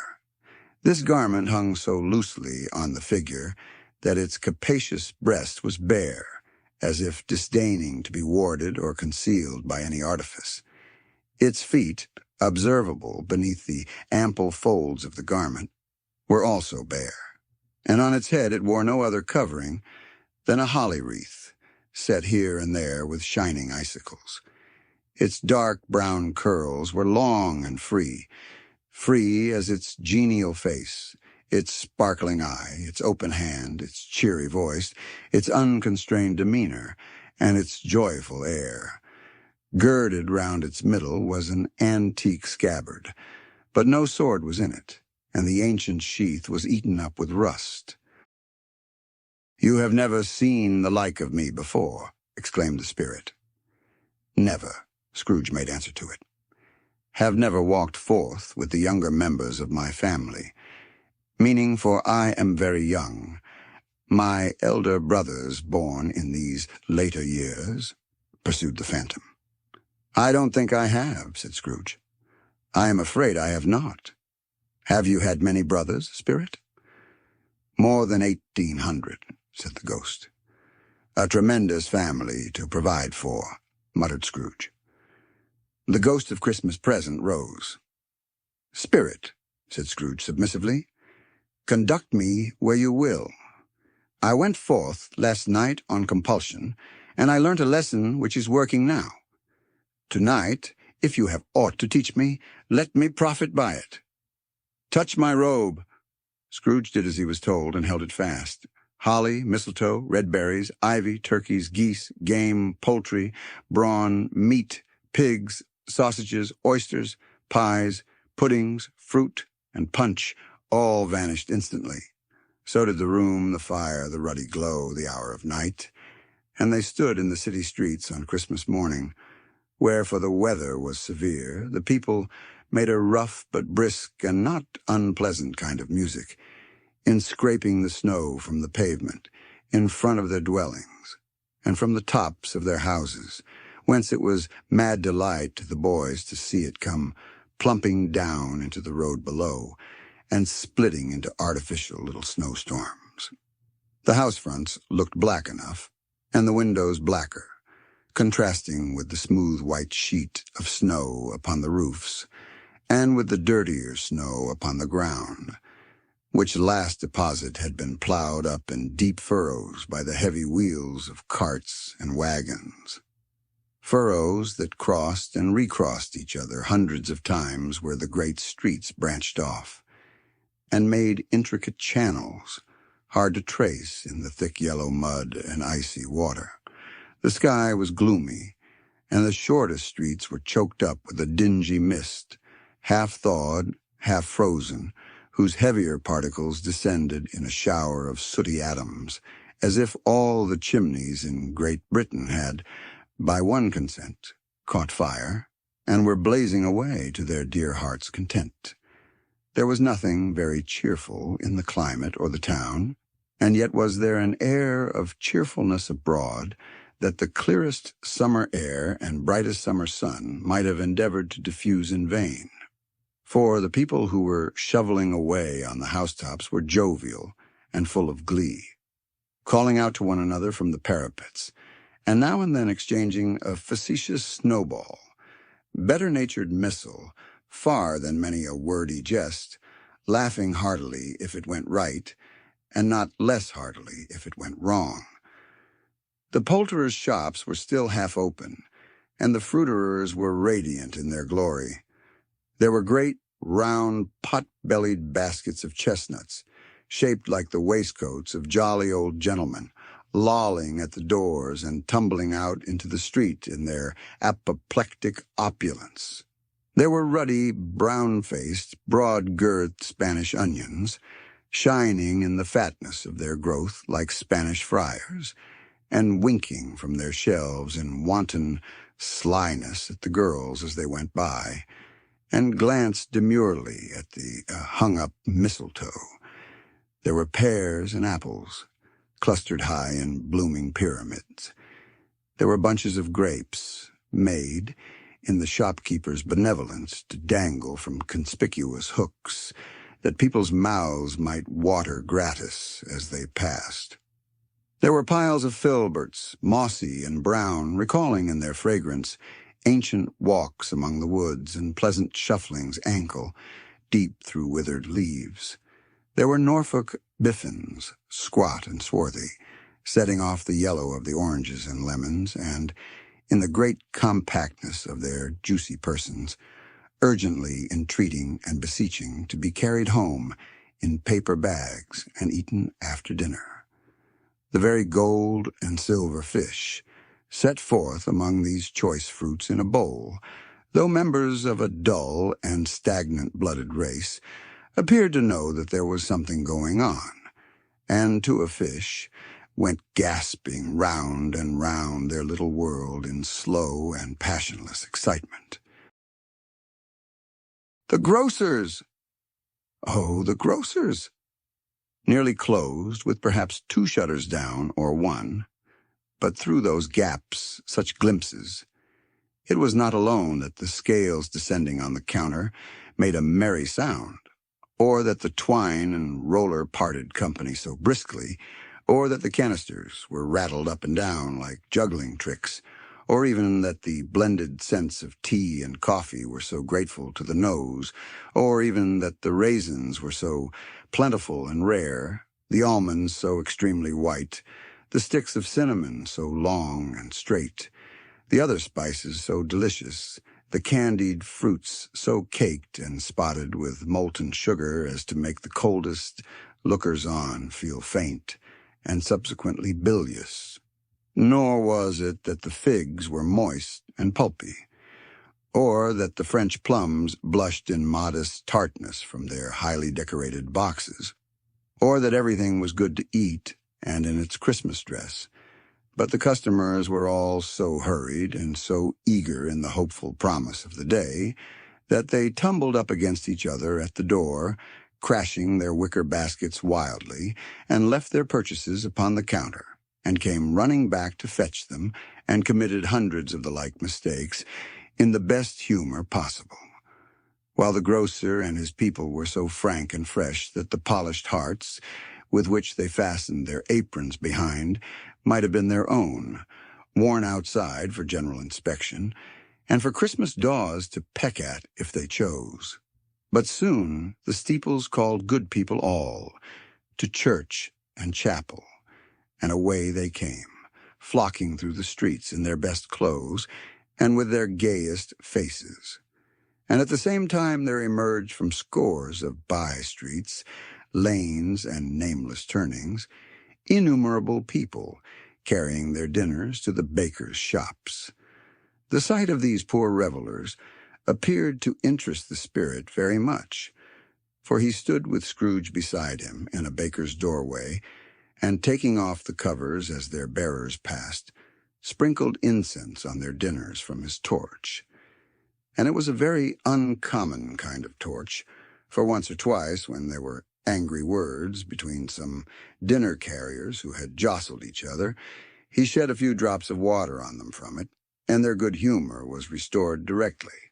For they said it was a shame to quarrel upon Christmas Day. And so it was. God love it, so it was. In time the bells ceased and the bakers were shut up.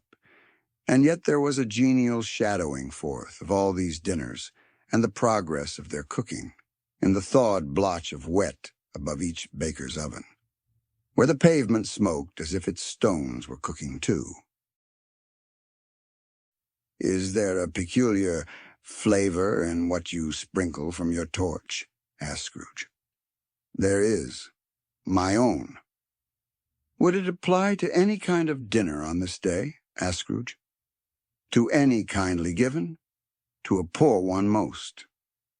"Why to a poor one most?" asked Scrooge. "Because it needs it most."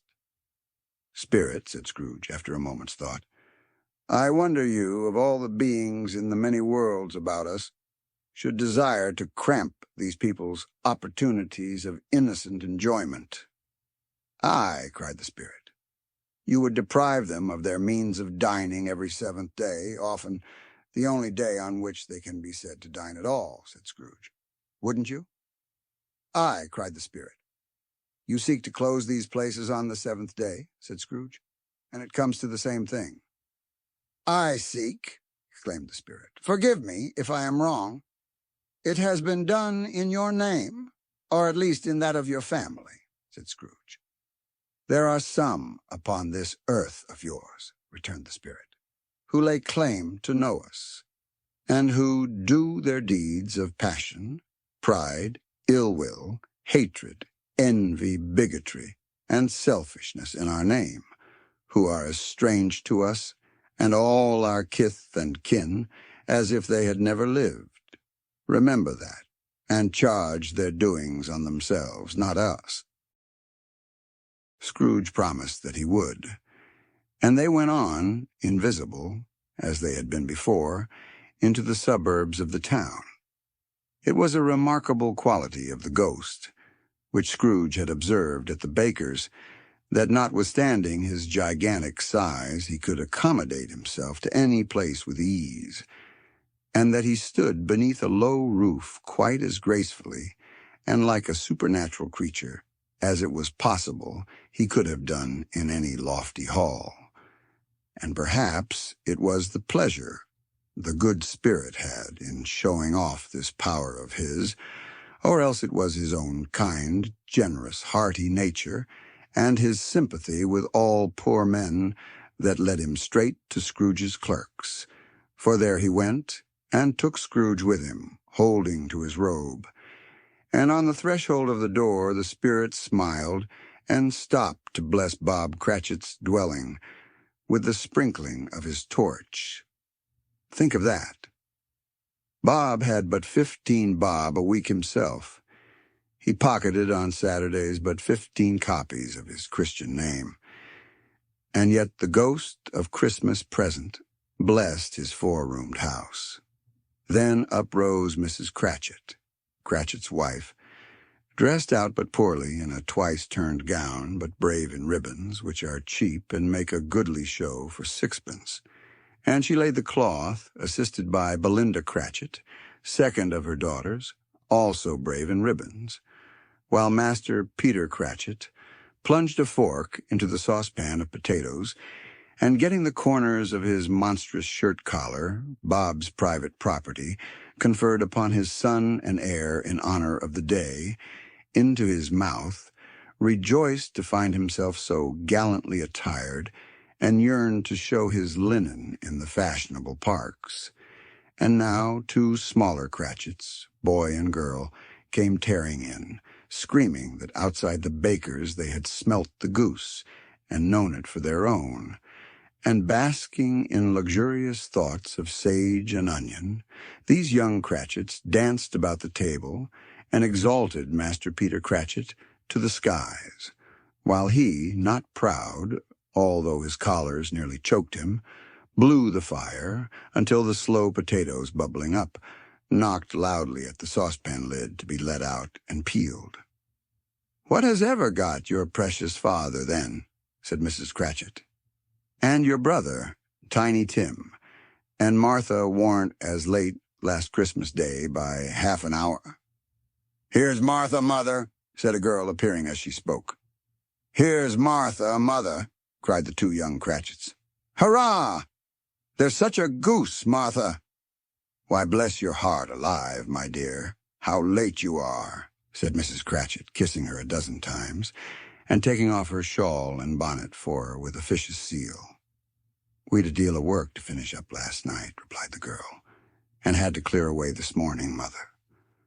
"Well, never mind so long as you are come," said Mrs. Cratchit. "Sit ye down before the fire, my dear, and have a warm, Lord bless ye." "No, no, there's father coming," cried the 2 young Cratchits, who were everywhere at once. "Hide, Martha, hide." So Martha hid herself, and in came little Bob, the father, with at least 3 feet of comforter, exclusive of the fringe, hanging down before him, and his threadbare clothes darned up and brushed to look seasonable, and Tiny Tim upon his shoulder.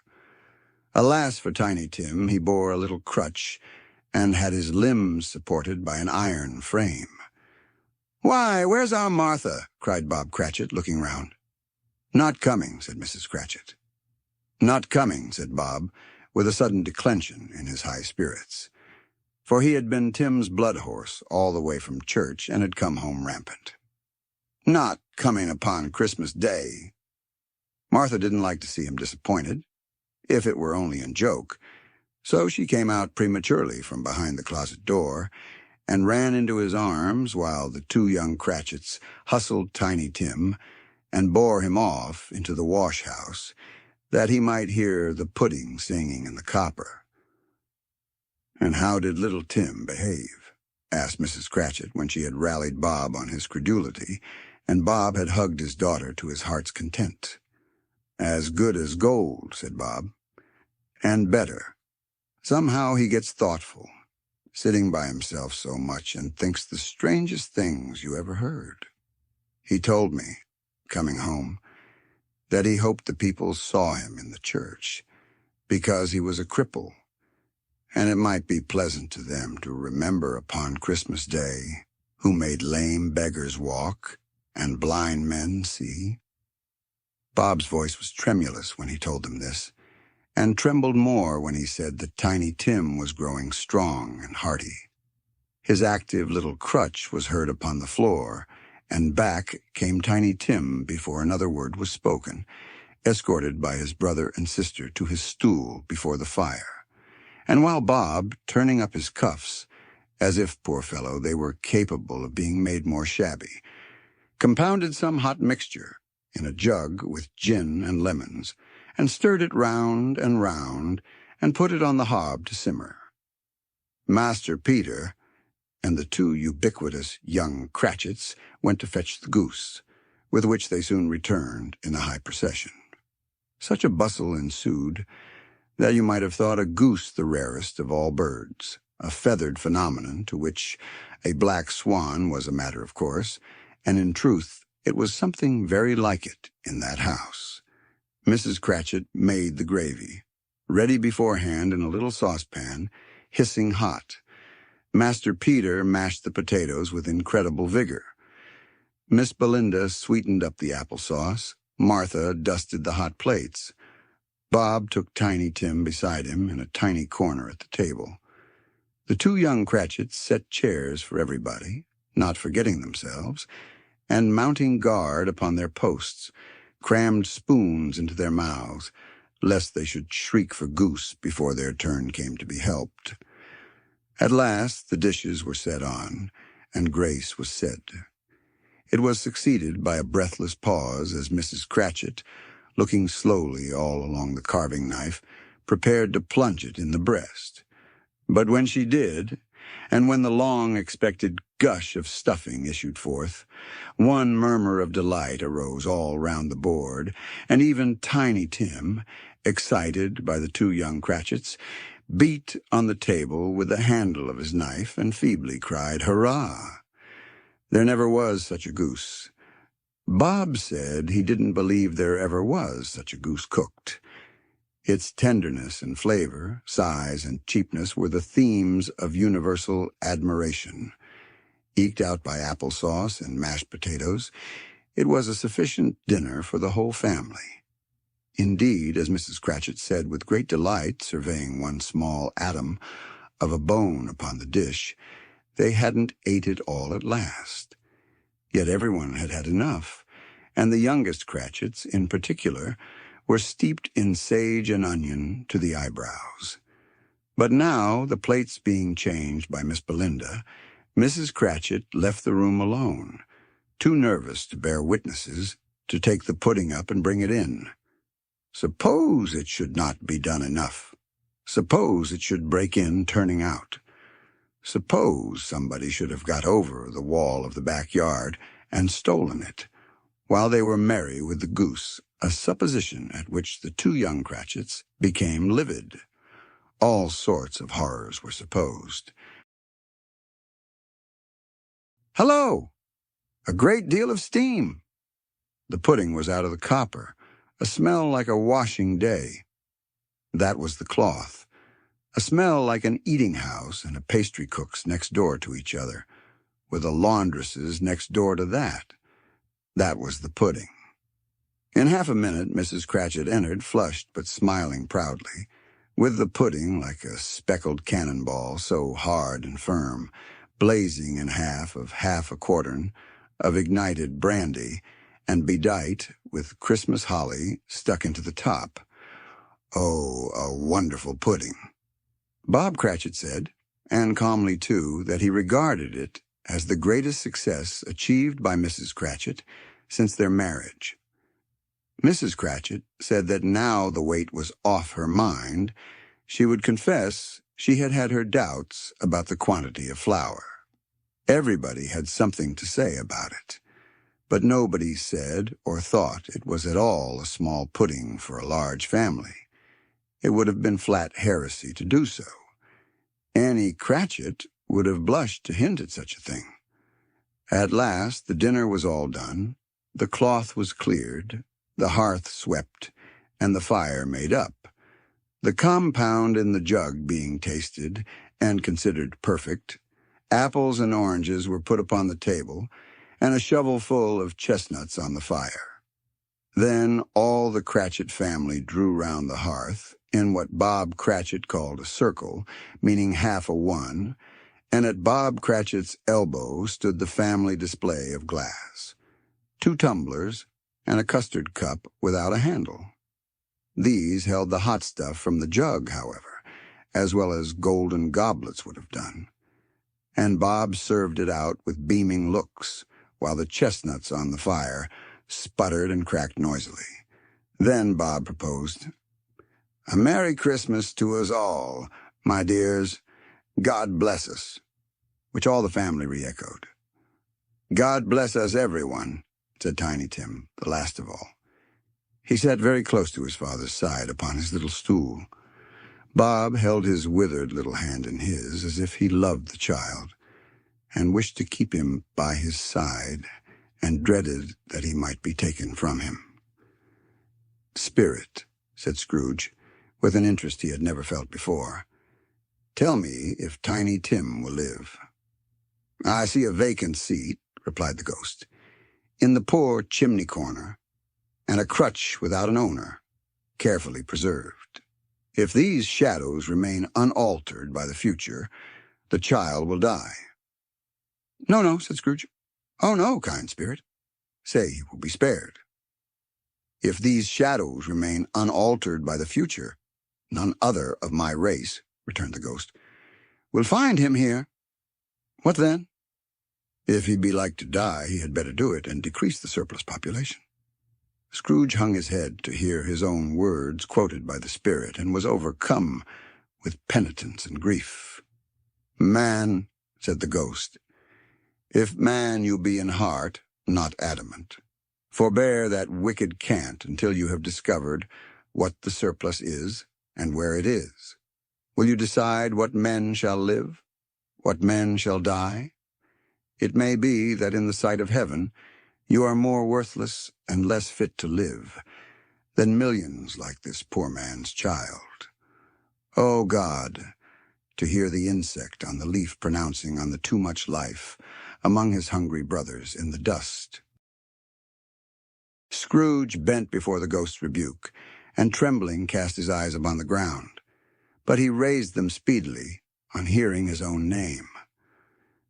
"Mr. Scrooge," said Bob. "I'll give you Mr. Scrooge, the founder of the feast."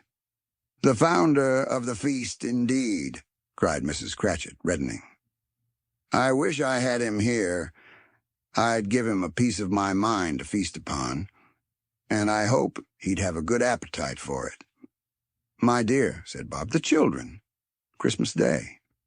"It should be Christmas Day, I'm sure," said she, "on which one drinks the health of such an odious, stingy, hard, unfeeling man as Mr. Scrooge. You know he is, Robert. Nobody knows it better than you do, poor fellow." "My dear," was Bob's mild answer, "Christmas Day." "I'll drink his health for your sake and the day's," said Mrs. Cratchit. "Not for his. Long life to him. A Merry Christmas and a Happy New Year. He'll be very merry and very happy, I have no doubt." The children drank the toast after her. It was the first of their proceedings which had no heartiness. Tiny Tim drank it last of all, but he didn't care 2 pence for it. Scrooge was the ogre of the family. The mention of his name cast a dark shadow on the party, which was not dispelled for full 5 minutes. After it had passed away, they were 10 times merrier than before, from the mere relief of Scrooge the baleful being done with. Bob Cratchit told them how he had a situation in his eye for Master Peter, which would bring in, if obtained, full 5 and 6pence weekly. The 2 young Cratchits laughed tremendously at the idea of Peter's being a man of business, and Peter himself looked thoughtfully at the fire from between his collars, as if he were deliberating what particular investments he should favor when he came into the receipt of that bewildering income. Martha, who was a poor apprentice at a milliner's, then told them what kind of work she had to do, and how many hours she worked at a stretch, and how she meant to lie abed tomorrow morning for a good long rest. Tomorrow being a holiday, she passed at home. Also how she had seen a countess and a lord some days before, and how the lord was much about as tall as Peter, at which Peter pulled up his collar so high that you couldn't have seen his head if you had been there. All this time the chestnuts and the jug went round, and by and by they had a song about a lost child traveling in the snow from Tiny Tim, who had a plaintive little voice and sang it very well indeed. There was nothing of high mark in this. They were not a handsome family. They were not well dressed. Their shoes were far from being waterproof. Their clothes were scanty, and Peter might have known, and very likely did, the inside of a pawnbroker's. But they were happy, grateful, pleased with one another, and contented with the time, and when they faded, and looked happier yet in the bright sprinklings of the spirit's torch at parting, Scrooge had his eye upon them, and especially on Tiny Tim, until the last. By this time it was getting dark and snowing pretty heavily, and as Scrooge and the spirit went along the streets, the brightness of the roaring fires in kitchens, parlors, and all sorts of rooms was wonderful. Here the flickering of the blaze showed preparations for a cozy dinner, with hot plates baking through and through before the fire, and deep red curtains ready to be drawn to shut out cold and darkness. There all the children of the house were running out into the snow to meet their married sisters, brothers, cousins, uncles, aunts, and be the first to greet them. Here again were shadows on the window blind of guests assembling, and there a group of handsome girls, all hooded and fur-booted, and all chattering at once, tripped lightly off to some near neighbor's house, where, woe upon the single man who saw them enter, artful witches, well, they knew it in a glow. But if you had judged from the numbers of people on their way to friendly gatherings, you might have thought that no one was at home to give them welcome when they got there, instead of every house expecting company and piling up its fires half chimney high. Blessings on it, how the ghost exulted, how it bared its breadth of breast and opened its capacious palm, and floated on, outpouring with a generous hand its bright and harmless mirth on everything within its reach. The very lamplighter who ran on before, dotting the dusky street with specks of light, and who was dressed to spend the evening somewhere, laughed out loudly as the spirit passed, though little kenned the lamplighter that he had any company but Christmas.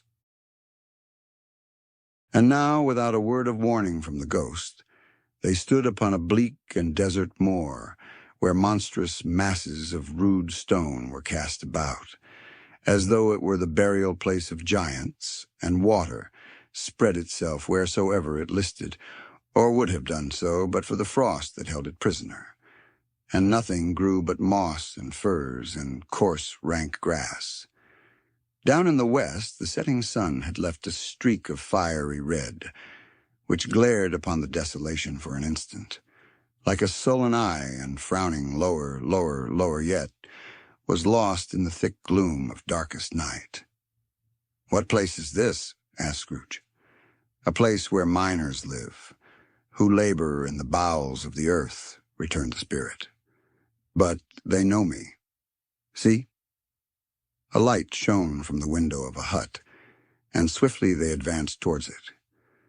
Passing through the wall of mud and stone, they found a cheerful company assembled round a glowing fire. An old, old man and woman, with their children and their children's children, and another generation beyond that, all decked out gaily in their holiday attire. The old man, in a voice that seldom rose above the howling of the wind upon the barren waste, was singing them a Christmas song. It had been a very old song when he was a boy, and from time to time they all joined in the chorus. So surely, as they raised their voices, the old man got quite blithe and loud, and so surely as they stopped, his vigor sank again. The spirit did not tarry here, but bade Scrooge hold his robe, and passing on above the moor, sped whither? Not to sea? To sea. To Scrooge's horror, looking back, he saw the last of the land, a frightful range of rocks, behind them, and his ears were deafened by the thundering of water as it rolled and roared and raged among the dreadful caverns it had worn, and fiercely tried to undermine the earth. Built upon a dismal reef of sunken rocks, some league or so from shore, on which the waters chafed and dashed, the wild year through, there stood a solitary lighthouse. Great heaps of seaweed clung to its base, and storm birds, born of the wind, one might suppose, as seaweed of the water, rose and fell about it like the waves they skimmed. But even here, two men who watched the light had made a fire that through the loophole in the thick stone wall shed out a ray of brightness on the awful sea. Joining their horny hands over the rough table at which they sat, they wished each other Merry Christmas in their can of grog, and one of them, the elder too, with his face all damaged and scarred with hard weather, as the figurehead of an old ship might be, struck up a sturdy song that was like a gale in itself. Again the ghost sped on, above the black and heaving sea, on until, being far away, as he told Scrooge, from any shore, they lighted on a ship. They stood beside the helmsman at the wheel, the lookout in the bow, the officers who had the watch, dark, ghostly figures in their several stations. But every man among them hummed a Christmas tune, or had a Christmas thought, or spoke below his breath to his companion of some bygone Christmas day, with homeward hopes belonging to it. And every man on board, waking or sleeping, good or bad, had had a kinder word for another on that day than on any day in the year, and had shared to some extent in its festivities, and had remembered those he cared for at a distance, and had known that they delighted to remember him. It was a great surprise to Scrooge, while listening to the moaning of the wind, and thinking what a solemn thing it was to move on through the lonely darkness over an unknown abyss, whose depths were secrets as profound as death. It was a great surprise to Scrooge, while thus engaged, to hear a hearty laugh. It was a much greater surprise to Scrooge to recognize it as his own nephew's, and to find himself in a bright, dry, gleaming room, with the spirit standing smiling by his side and looking at that same nephew with approving affability. "Ha! Ha!" laughed Scrooge's nephew. "Ha! Ha! Ha!" If you should happen, by any unlikely chance, to know a man more blessed in a laugh than Scrooge's nephew, all I can say is, I should like to know him too. Introduce him to me, and I'll cultivate his acquaintance. It is a fair, even-handed, noble adjustment of things, that while there is infection in disease and sorrow, there is nothing in the world so irresistibly contagious as laughter and good humor. When Scrooge's nephew laughed in this way, holding his sides, rolling his head, and twisting his face into the most extravagant contortions, Scrooge's niece, by marriage, laughed as heartily as he, and their assembled friends, being not a bit behindhand, roared out lustily, "Ha! Ha! Ha! Ha! Ha! Ha!" "He said that Christmas was a humbug, as I live," cried Scrooge's nephew. "He believed it too." "More shame for him, Fred," said Scrooge's niece indignantly. "Bless those women. They never do anything by halves. They are always in earnest." She was very pretty, exceedingly pretty, with a dimpled, surprised-looking capital face, a ripe little mouth that seemed made to be kissed, as no doubt it was, all kinds of good little dots about her chin that melted into one another when she laughed, and the sunniest pair of eyes you ever saw in any little creature's head. Altogether, she was what you would have called provoking, you know? But satisfactory, too. Oh, perfectly satisfactory. "He's a comical old fellow," said Scrooge's nephew. "That's the truth, and not so pleasant as he might be. However, his offenses carry their own punishment, and I have nothing to say against him." "I'm sure he is very rich, Fred," hinted Scrooge's niece. "At least you always tell me so." "What of that, my dear?" said Scrooge's nephew. "His wealth is of no use to him. He don't do any good with it. He don't make himself comfortable with it. He hasn't the satisfaction of thinking, ha, ha, ha, that he is ever going to benefit U.S. with it." "I have no patience with him," observed Scrooge's niece. Scrooge's niece's sisters and all the other ladies expressed the same opinion. "Oh, I have," said Scrooge's nephew. "I am sorry for him. I couldn't be angry with him if I tried. Who suffers by his ill whims, himself, always. Here, he takes it into his head to dislike us, and he won't come and dine with us. What's the consequence? He don't lose much of a dinner." "Indeed, I think he loses a very good dinner," interrupted Scrooge's niece. Everybody else said the same, and they must be allowed to have been competent judges, because they had just had dinner, and with the dessert upon the table, were clustered round the fire by lamplight. "Well, I'm very glad to hear it," said Scrooge's nephew, "because I haven't great faith in these young housekeepers. What do you say, Topper?" Topper had clearly got his eye upon one of Scrooge's niece's sisters, for he answered that a bachelor was a wretched outcast, who had no right to express an opinion on the subject, whereat Scrooge's niece's sister, the plump one with the lace tucker, not the one with the roses, blushed. "Do go on, Fred," said Scrooge's niece, clapping her hands. "He never finishes what he begins to say. He is such a ridiculous fellow." Scrooge's nephew reveled in another laugh, and as it was impossible to keep the infection off, though the plump sister tried hard to do it with aromatic vinegar, his example was unanimously followed. "I was only going to say," said Scrooge's nephew, "that the consequence of his taking a dislike to us, and not making merry with us, is, as I think, that he loses some pleasant moments, which could do him no harm. I am sure he loses pleasanter companions than he can find in his own thoughts, either in his mouldy old office or his dusty chambers. I mean to give him the same chance every year, whether he likes it or not, for I pity him. He may rail at Christmas till he dies, but he can't help thinking better of it, I defy him. If he finds me going there, in good temper, year after year, and saying, 'Uncle Scrooge, how are you?' If it only puts him in the vein to leave his poor clerk £50, that's something. And I think I shook him yesterday." It was their turn to laugh now at the notion of his shaking Scrooge.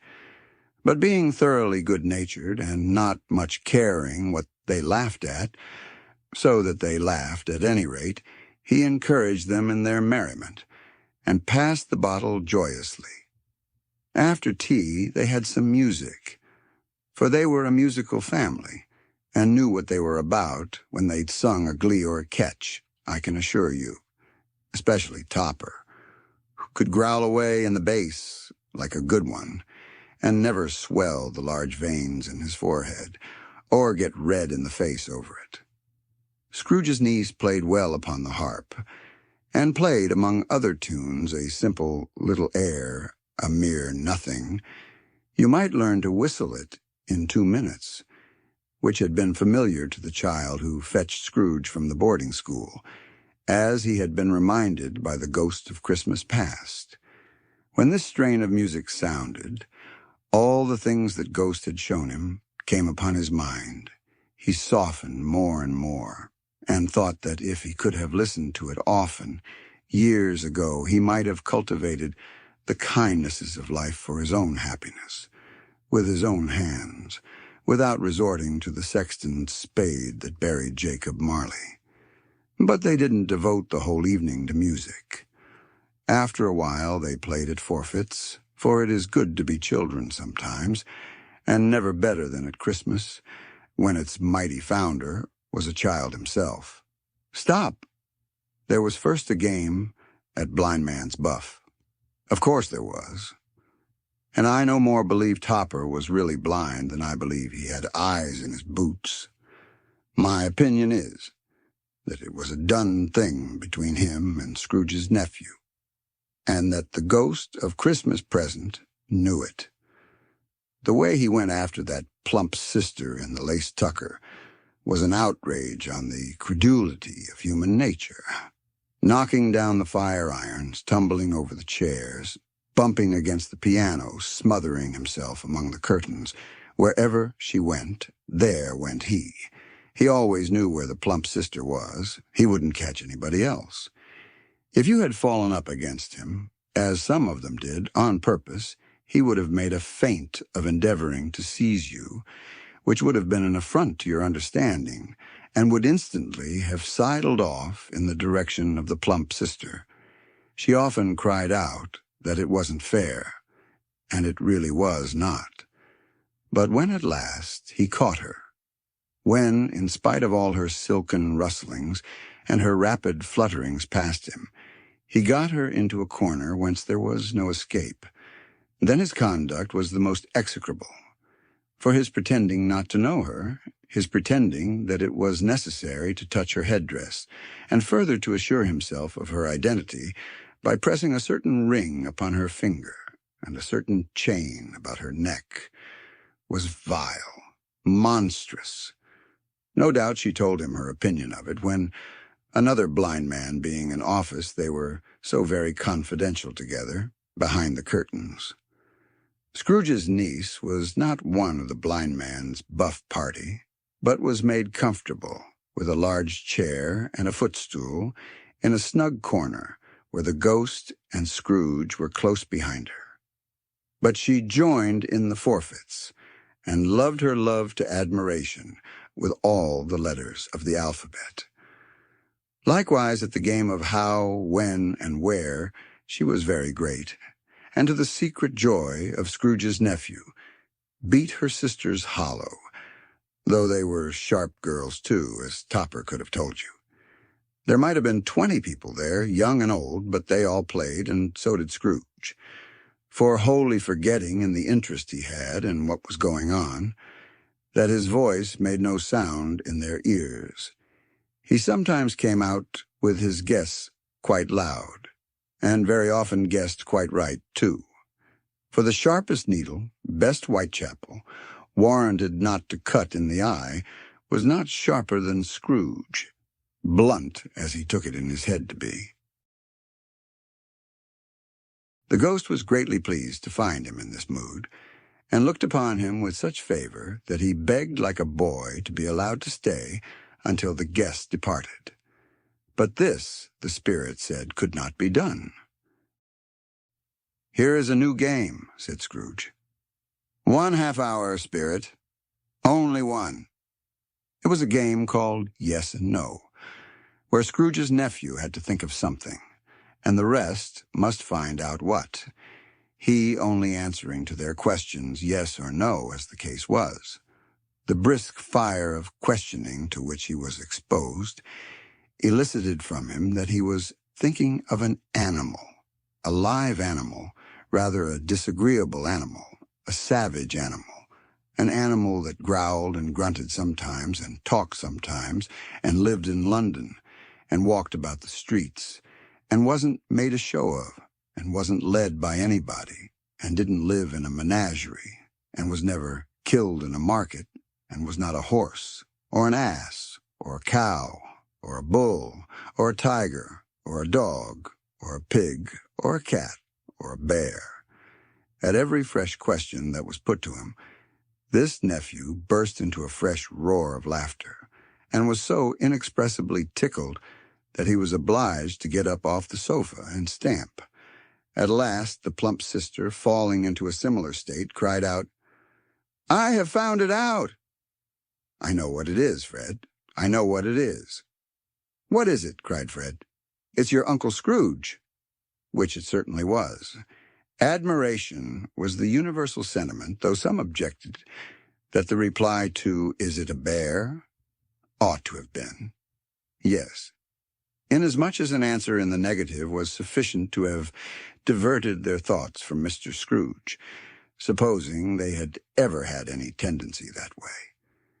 "He has given us plenty of merriment, I am sure," said Fred. "And it would be ungrateful not to drink his health. Here is a glass of mulled wine ready to our hand at the moment. And I say, Uncle Scrooge." "Well, Uncle Scrooge!" they cried. "A Merry Christmas and a Happy New Year to the old man, whatever he is," said Scrooge's nephew. "He wouldn't take it from me, but may he have it nevertheless. Uncle Scrooge!" Uncle Scrooge had imperceptibly become so gay and light of heart that he would have pledged the unconscious company in return and thanked them in an inaudible speech, if the ghost had given him time. But the whole scene passed off in the breath of the last word spoken by his nephew, and he and the spirit were again upon their travels. Much they saw, and far they went, and many homes they visited, but always with a happy end. The spirit stood beside sick beds, and they were cheerful. On foreign lands, and they were close at home. By struggling men, and they were patient in their greater hope. By poverty, and it was rich. In almshouse, hospital, and jail, in misery's every refuge, where vain man in his little brief authority had not made fast the door and barred the spirit out, he left his blessing and taught Scrooge his precepts. It was a long night, if it were only a night, but Scrooge had his doubts of this, because the Christmas holidays appeared to be condensed into the space of time they passed together. It was strange, too, that while Scrooge remained unaltered in his outward form, the ghost grew older, clearly older. Scrooge had observed this change, but never spoke of it, until they left a children's 12th night party, when, looking at the spirit as they stood together in an open place, he noticed that its hair was gray. "Are spirits' lives so short?" asked Scrooge. "My life upon this globe is very brief," replied the ghost. "It ends tonight." "Tonight?" cried Scrooge. "Tonight at midnight. Hark! The time is drawing near." The chimes were ringing the 11:15 at that moment. "Forgive me if I am not justified in what I ask," said Scrooge, looking intently at the spirit's robe, "but I see something strange and not belonging to yourself, protruding from your skirts. Is it a foot or a claw?" "It might be a claw, for the flesh there is upon it," was the spirit's sorrowful reply. "Look here." From the foldings of its robe it brought 2 children, wretched, abject, frightful, hideous, miserable. They knelt down at its feet and clung upon the outside of its garment. "Oh, man! Look here! Look, down here!" exclaimed the ghost. They were a boy and girl, yellow, meager, ragged, scowling, wolfish, but prostrate, too, in their humility, where graceful youth should have filled their features out and touched them with its freshest tints. A stale and shriveled hand, like that of age, had pinched and twisted them and pulled them into shreds. Where angels might have sat enthroned, devils lurked and glared out menacing. No change, no degradation, no perversion of humanity, in any grade through all the mysteries of wonderful creation, has monsters half so horrible and dread. Scrooge started back, appalled. Having them shown to him in this way, he tried to say they were fine children, but the words choked themselves, rather than be parties to a lie of such enormous magnitude. "Spirit, are they yours?" Scrooge could say no more. "They are man's," said the spirit, looking down upon them. "And they cling to me, appealing from their fathers. This boy is ignorance, this girl is want. Beware them both, and all of their degree, but most of all beware this boy, for on his brow I see that written which is doom, unless the writing be erased." "Deny it!" cried the spirit, stretching out its hand towards the city. "Slander those who tell it ye. Admit it for your factious purposes, and make it worse, and bide the end." "Have they no refuge or resource?" cried Scrooge. "Are there no prisons?" said the spirit, turning on him for the last time with his own words. "Are there no workhouses?" The bell struck 12. Scrooge looked about him for the ghost and saw it not. As the last stroke ceased to vibrate, he remembered the prediction of old Jacob Marley, and lifting up his eyes, beheld a solemn phantom, draped and hooded, coming like a mist along the ground towards him. Stave 4. The Last of the Spirits. The phantom slowly, gravely, silently approached. When it came near him, Scrooge bent down upon his knee, for in the very air through which this spirit moved it seemed to scatter gloom and mystery. It was shrouded in a deep black garment which concealed its head, its face, its form, and left nothing of it visible save one outstretched hand. But for this it would have been difficult to detach its figure from the night and separate it from the darkness by which it was surrounded. He felt that it was tall and stately when it came beside him, and that its mysterious presence filled him with a solemn dread. He knew no more, for the spirit neither spoke nor moved. "I am in the presence of the ghost of Christmas yet to come," said Scrooge. The spirit answered not, but pointed onward with its hand.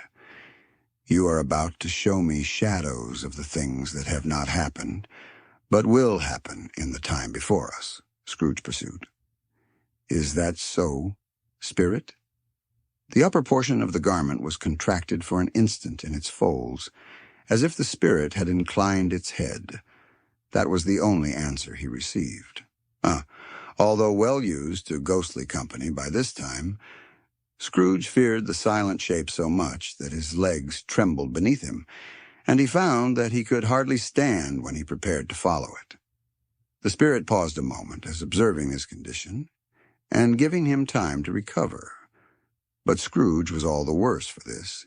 It thrilled him with a vague, uncertain horror to know that behind the dusky shroud there were ghostly eyes intently fixed upon him, while he, though he stretched his own to the utmost, could see nothing but a spectral hand and one great heap of black. "Ghost of the future," he exclaimed, "I fear you more than any spectre I have seen. But as I know your purpose is to do me good, and as I hope to live to be another man from what I was, I am prepared to bear you company, and do it with a thankful heart. Will you not speak to me?" It gave him no reply. The hand was pointed straight before them. "Lead on," said Scrooge. "Lead on. The night is waning fast, and it is precious time to me, I know. Lead on, spirit." The phantom moved away as it had come towards him. Scrooge followed in the shadow of its dress, which bore him up, he thought, and carried him along. They scarcely seemed to enter the city, for the city rather seemed to spring up about them and encompass them of its own act. But there they were, in the heart of it, on change amongst the merchants, who hurried up and down and chinked the money in their pockets, and conversed in groups and looked at their watches, and trifled thoughtfully with their great gold seals, and so forth, as Scrooge had seen them often. The spirit stopped beside one little knot of businessmen. Observing that the hand was pointed to them, Scrooge advanced to listen to their talk. "No," said a great fat man with a monstrous chin. "I don't know much about it, either way. I only know he's dead." "When did he die?" inquired another. "Last night, I believe." "Why? What was the matter with him?" asked a third, taking a vast quantity of snuff out of a very large snuff-box. "I thought he'd never die." "God knows," said the first with a yawn. "What has he done with his money?" asked a red-faced gentleman with a pendulous excrescence on the end of his nose that shook like the gills of a turkey-cock. "I haven't heard," said the man with the large chin, yawning again. "Left it to his company, perhaps. He hasn't left it to me. That's all I know." This pleasantry was received with a general laugh. "It's likely to be a very cheap funeral," said the same speaker. "For upon my life I don't know of anybody to go to it. Suppose we make up a party and volunteer." "I don't mind going if a lunch is provided," observed the gentleman with the excrescence on his nose. "But I must be fed, if I make one." Another laugh. "Well, I am the most disinterested among you after all," said the first speaker, "for I never wear black gloves, and I never eat lunch. But I'll offer to go if anybody else will. When I come to think of it, I'm not at all sure that I wasn't his most particular friend, for we used to stop and speak whenever we met. Bye. Bye." Speakers and listeners strolled away and mixed with other groups. Scrooge knew the men and looked towards the spirit for an explanation. The phantom glided on into a street. Its finger pointed to two persons meeting. Scrooge listened again, thinking that the explanation might lie here. He knew these men, also, perfectly. They were men of business, very wealthy, and of great importance. He had made a point always of standing well in their esteem. In a business point of view, that is. Strictly in a business point of view. "How are you?" said one. "How are you?" returned the other. "Well," said the first. "Old Scratch has got his own at last, eh?" "So I am told," returned the second. "Cold, isn't it?" "Seasonable for Christmas time. You're not a skater, I suppose?" "No. No. Something else to think of. Good morning." Not another word. That was their meeting, their conversation, and their parting. Scrooge was at first inclined to be surprised that the spirit should attach importance to conversations apparently so trivial, but feeling assured that they must have some hidden purpose, he set himself to consider what it was likely to be. They could scarcely be supposed to have any bearing on the death of Jacob, his old partner, for that was past, and this ghost's province was the future. Nor could he think of anyone immediately connected with himself to whom he could apply them. But nothing doubting that to whomsoever they applied they had some latent moral for his own improvement, he resolved to treasure up every word he heard and everything he saw, and especially to observe the shadow of himself when it appeared.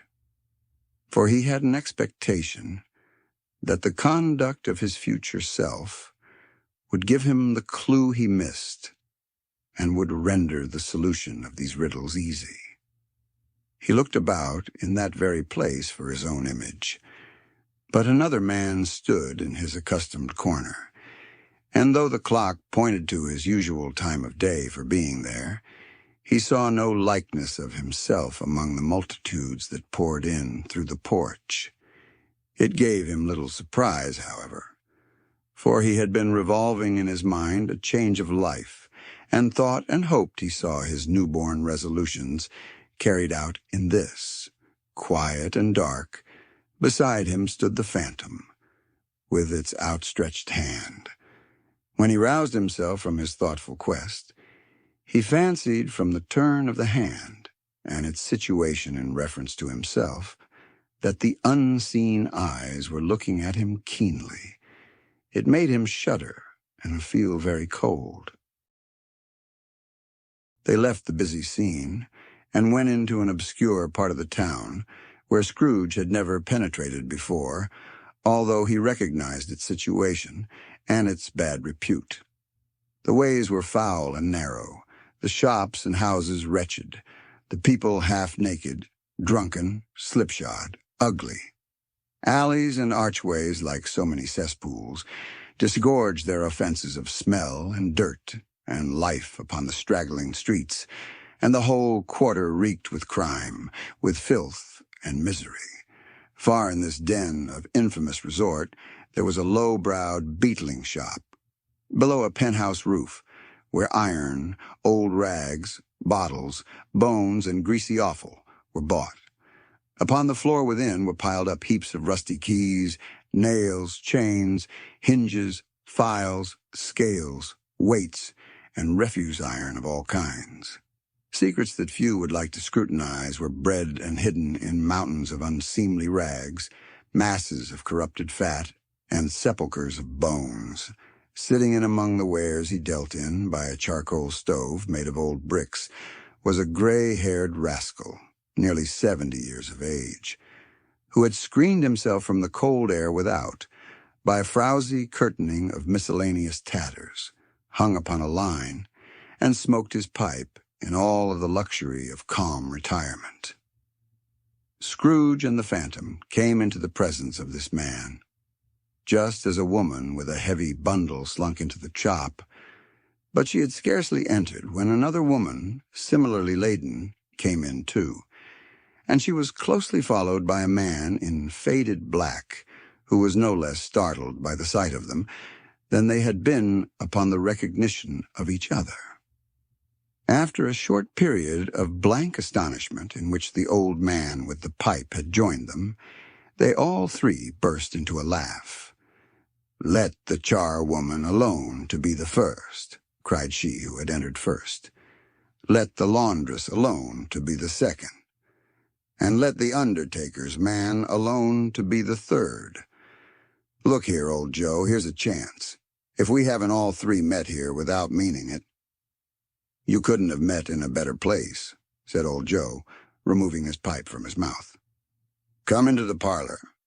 You were made free of it long ago, you know, and the other two aren't strangers. Stop till I shut the door of the shop. Ah, how it squeaks! There ain't such a rusty bit of metal in the place as its own hinges, I believe. And I'm sure there's no such old bones here as mine. Ha, ha! We're all suitable to our calling. We're well matched. Come into the parlor. Come into the parlor." The parlor was the space behind the screen of rags. The old man raked the fire together with an old stair-rod, and having trimmed his smoky lamp, for it was night, with the stem of his pipe, put it in his mouth again. While he did this, the woman who had already spoken threw her bundle on the floor and sat down in a flaunting manner on a stool, crossing her elbows on her knees and looking with a bold defiance at the other two. "What odds, then? What odds, Mrs. Dilber?" said the woman. "Every person has a right to take care of themselves. He always did." "That's true indeed," said the laundress. "No man more so." "Why, then, don't stand staring as if you was afraid, woman. Who's the wiser? We're not going to pick holes in each other's coats, I suppose." "No, indeed," said Mrs. Dilber and the man together. "We should hope not." "Very well, then," cried the woman. "That's enough. Who's the worse for the loss of a few things like these? Not a dead man, I suppose." "No, indeed," said Mrs. Dilber, laughing. If he wanted to keep 'em after he was dead, a wicked old screw, pursued the woman. Why wasn't he natural in his lifetime? If he had been, he'd have had somebody to look after him when he was struck with death, instead of lying gasping out his last there, alone by himself. It's the truest word that ever was spoke, said Mrs. Dilber. It's a judgment on him. I wish it was a little heavier judgment, replied the woman, and it should have been, you may depend upon it, if I could have laid my hands on anything else. Open that bundle, old Joe, and let me know the value of it. Speak out plain. I'm not afraid to be the first, nor afraid for them to see it. We know pretty well that we were helping ourselves before we met here, I believe. It's no sin. Open the bundle, Joe. But the gallantry of her friends would not allow of this, and the man in faded black, mounting the breech first, produced his plunder. It was not extensive. A seal or two, a pencil case, a pair of sleeve buttons, and a brooch of no great value were all. They were severally examined and appraised by old Joe, who chalked the sums he was disposed to give for each upon the wall and added them up into a total when he found there was nothing more to come. That's your account, said Joe. And I wouldn't give another sixpence if I was to be boiled for not doing it. Who's next? Mrs. Dilber was next. Sheets and towels, a little wearing apparel, 2 old-fashioned silver teaspoons, a pair of sugar tongs, and a few boots. Her account was stated on the wall in the same manner. I always give too much to ladies. It's a weakness of mine, and that's the way I ruin myself, said old Joe. That's your account? If you asked me for another penny and made it an open question, I'd repent of being so liberal and knock off half a crown. And now undo my bundle, Joe, said the first woman. Joe went down on his knees for the greater convenience of opening it, and having unfastened a great many knots, dragged out a large and heavy roll of some dark stuff. What do you call this? Said Joe. Bed curtains. Ah, returned the woman, laughing and leaning forward on her crossed arms. Bed curtains! You don't mean to say you took 'em down, rings and all, with him lying there, said Joe. Yes, I do, replied the woman. Why not? You were born to make your fortune, said Joe. And you'll certainly do it. I certainly shan't hold my hand when I can get anything in it by reaching it out. For the sake of such a man as he was, I promise you, Joe, returned the woman coolly. Don't drop that oil upon the blankets now. His blankets? asked Joe. Whose else's do you think? Replied the woman. He isn't likely to take cold without 'em, I dare say. I hope he didn't die of anything catching. Said old Joe, stopping in his work and looking up. Don't you be afraid of that, returned the woman. I ain't so fond of his company that I'd loiter about him for such things, if he did. Ah, you may look through that shirt till your eyes ache, but you won't find a hole in it, nor a threadbare place. It's the best he had, and a fine one, too. They'd have wasted it, if it hadn't been for me. What do you call wasting of it? Asked old Joe. Putting it on him to be buried in, to be sure, replied the woman with a laugh. Somebody was fool enough to do it, but I took it off again. If calico ain't good enough for such a purpose, it isn't good enough for anything. It's quite as becoming to the body. He can't look uglier than he did in that one. Scrooge listened to this dialogue in horror. As they sat grouped about their spoil, in the scanty light afforded by the old man's lamp, he viewed them with a detestation and disgust which could hardly have been greater, though they had been obscene demons, marketing the corpse itself. Ha, ha, ha, laughed the same woman, when old Joe, producing a flannel bag with money in it, told out their several gains upon the ground. "This is the end of it, you see. He frightened everyone away from him when he was alive to profit us when he was dead. Ha, ha, ha, ha, ha." "Spirit," said Scrooge, shuddering from head to foot. I see. The case of this unhappy man might be my own. My life tends that way now. Merciful heaven! What is this?" He recoiled in terror, for the scene had changed, and now he almost touched a bed. A bare, uncurtained bed, on which, beneath a ragged sheet, there lay a something covered up, which, though it was dumb, announced itself in awful language. The room was very dark, too dark to be observed with any accuracy, though Scrooge glanced round it in obedience to a secret impulse, anxious to know what kind of room it was. A pale light, rising in the outer air, fell straight upon the bed, and on it, plundered and bereft, unwatched, unwept, uncared for, was the body of this man. Scrooge glanced towards the phantom. Its steady hand was pointed to the head. The cover was so carelessly adjusted that the slightest raising of it, the motion of a finger upon Scrooge's part, would have disclosed the face. He thought of it, felt how easy it would be to do, and longed to do it, but had no more power to withdraw the veil than to dismiss the spectre at his side. "O cold, cold, rigid, dreadful death, set up thine altar here, and dress it with such terrors as thou hast at thy command, for this is thy dominion. But of the loved, revered, and honored head, thou canst not turn one hair to thy dread purposes, or make one feature odious. It is not that the hand is heavy and will fall down when released.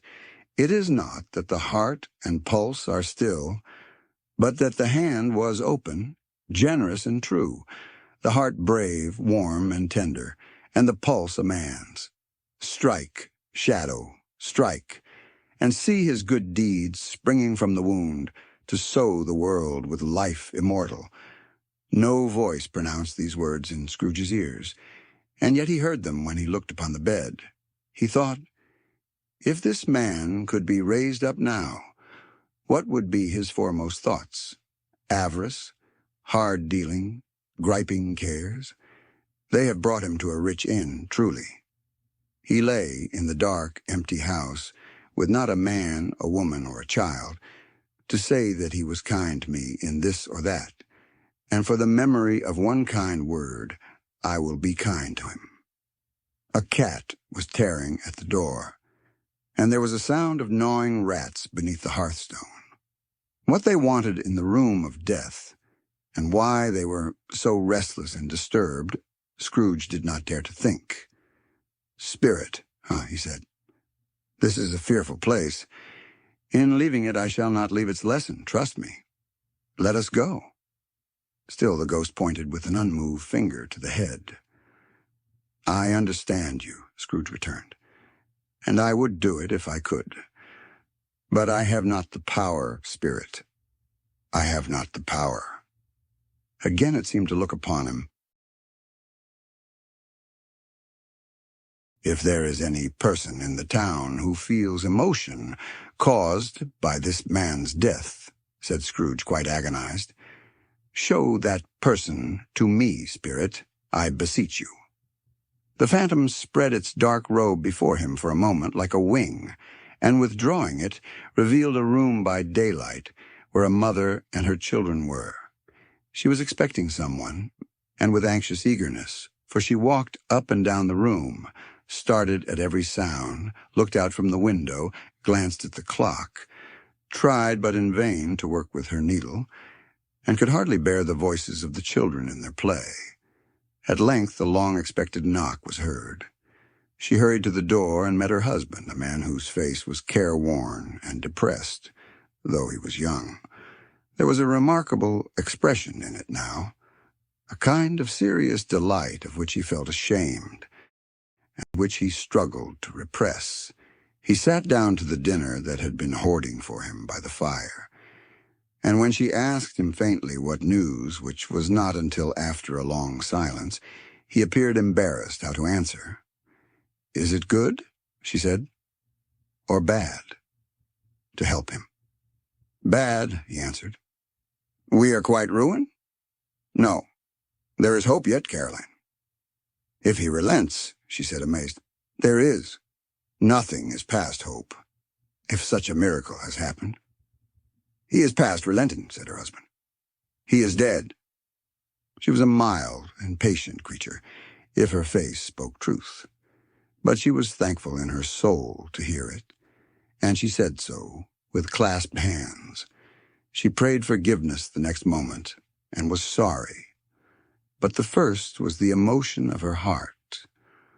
"What the half-drunken woman whom I told you of last night said to me when I tried to see him and obtain a week's delay, and what I thought was a mere excuse to avoid me, turns out to have been quite true.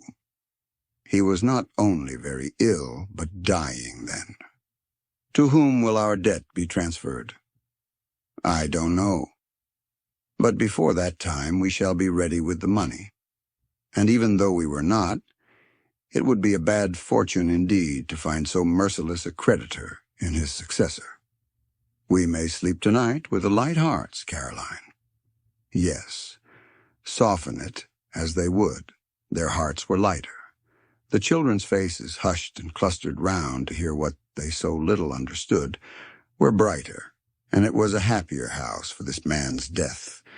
The only emotion that the ghost could show him, caused by the event, was one of pleasure. "Let me see some tenderness connected with a death," said Scrooge, "or that dark chamber, spirit, which we left just now, will be forever present to me." The ghost conducted him through several streets familiar to his feet, and as they went along, Scrooge looked here and there to find himself. But nowhere was he to be seen. They entered poor Bob Cratchit's house, the dwelling he had visited before, and found the mother and the children seated round the fire. Quiet. Very quiet. The noisy little Cratchits were as still as statues in one corner, and sat looking up at Peter, who had a book before him. The mother and her daughters were engaged in sewing. But surely they were very quiet. And he took a child and set him in the midst of them. Where had Scrooge heard those words? He had not dreamed them. The boy must have read them out as he and the spirit crossed the threshold. Why did he not go on? The mother laid her work upon the table and put her hand up to her face. "The color hurts my eyes," she said. The color. Ah, poor Tiny Tim. "They're better now again," said Cratchit's wife. "It makes them weak by candlelight. And I wouldn't show weak eyes to your father when he comes home. For the world, it must be near his time." "Past it, rather," Peter answered, shutting up his book. "But I think he has walked a little slower than he used these few last evenings, Mother." They were very quiet again. At last she said, and in a steady, cheerful voice that only faltered once, I have known him walk with Tiny Tim upon his shoulder very fast indeed." "And so have I," cried Peter. "Often." "And so have I," exclaimed another. So had all. "But he was very light to carry," she resumed, intent upon her work. "And his father loved him so that it was no trouble. No trouble. And there is your father at the door." She hurried out to meet him, and little Bob, in his comforter, he had need of it, poor fellow, came in. His tea was ready for him on the hob, and they all tried who should help him to it most. Then the two young Cratchits got upon his knees and laid, each child a little cheek against his face, as if they said, "Don't mind it, father. Don't be grieved." Bob was very cheerful with them and spoke pleasantly to all the family. He looked at the work upon the table and praised the industry and speed of Mrs. Cratchit and the girls. They would be done long before Sunday, he said. "Sunday? You went today then, Robert?" said his wife. "Yes, my dear," returned Bob. "I wish you could have gone. It would have done you good to see how green a place it is. But you'll see it often. I promised him that I would walk there on a Sunday." "My little child," cried Bob. "My little child." He broke down all at once. He couldn't help it. If he could have helped it, he and his child would have been farther apart, perhaps, than they were. He left the room and went upstairs into the room above, which was lighted cheerfully and hung with Christmas. There was a chair set close beside the child, and there were signs of someone having been there lately. Poor Bob sat down in it, and when he had thought a little and composed himself, he kissed the little face.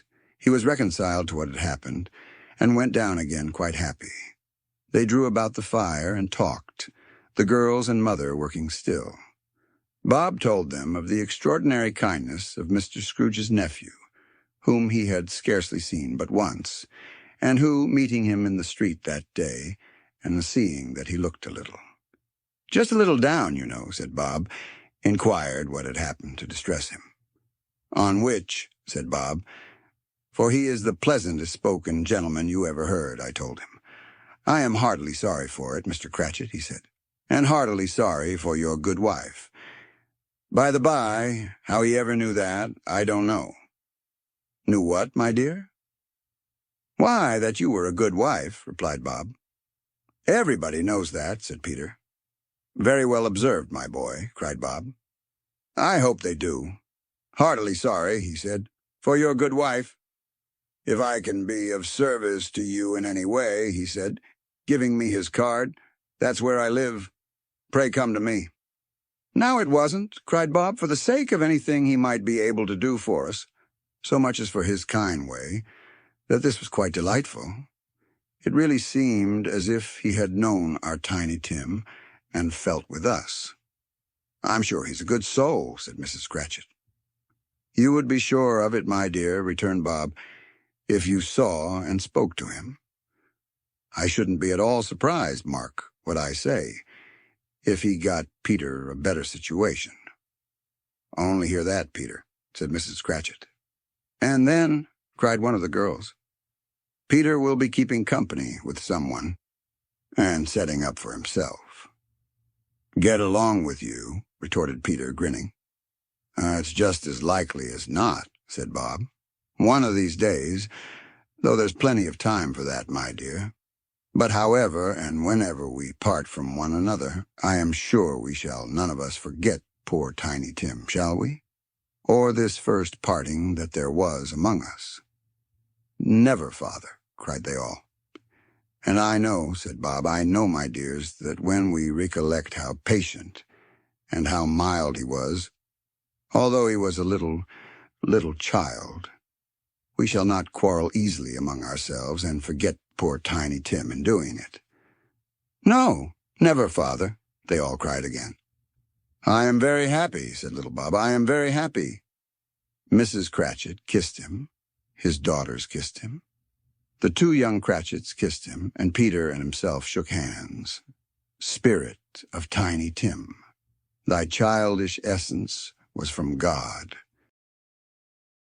"Spectre," said Scrooge, "something informs me that our parting moment is at hand. I know it, but I know not how. Tell me what man that was whom we saw lying dead."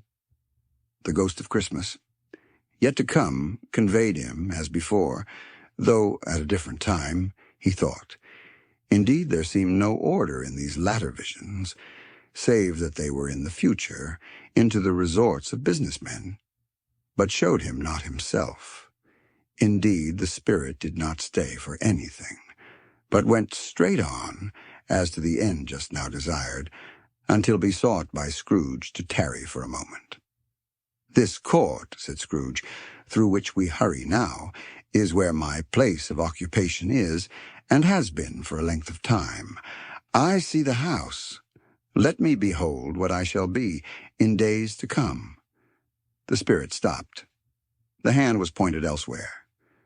"The house is yonder," Scrooge exclaimed. Why do you point away?" The inexorable finger underwent no change. Scrooge hastened to the window of his office and looked in. It was an office still, but not his.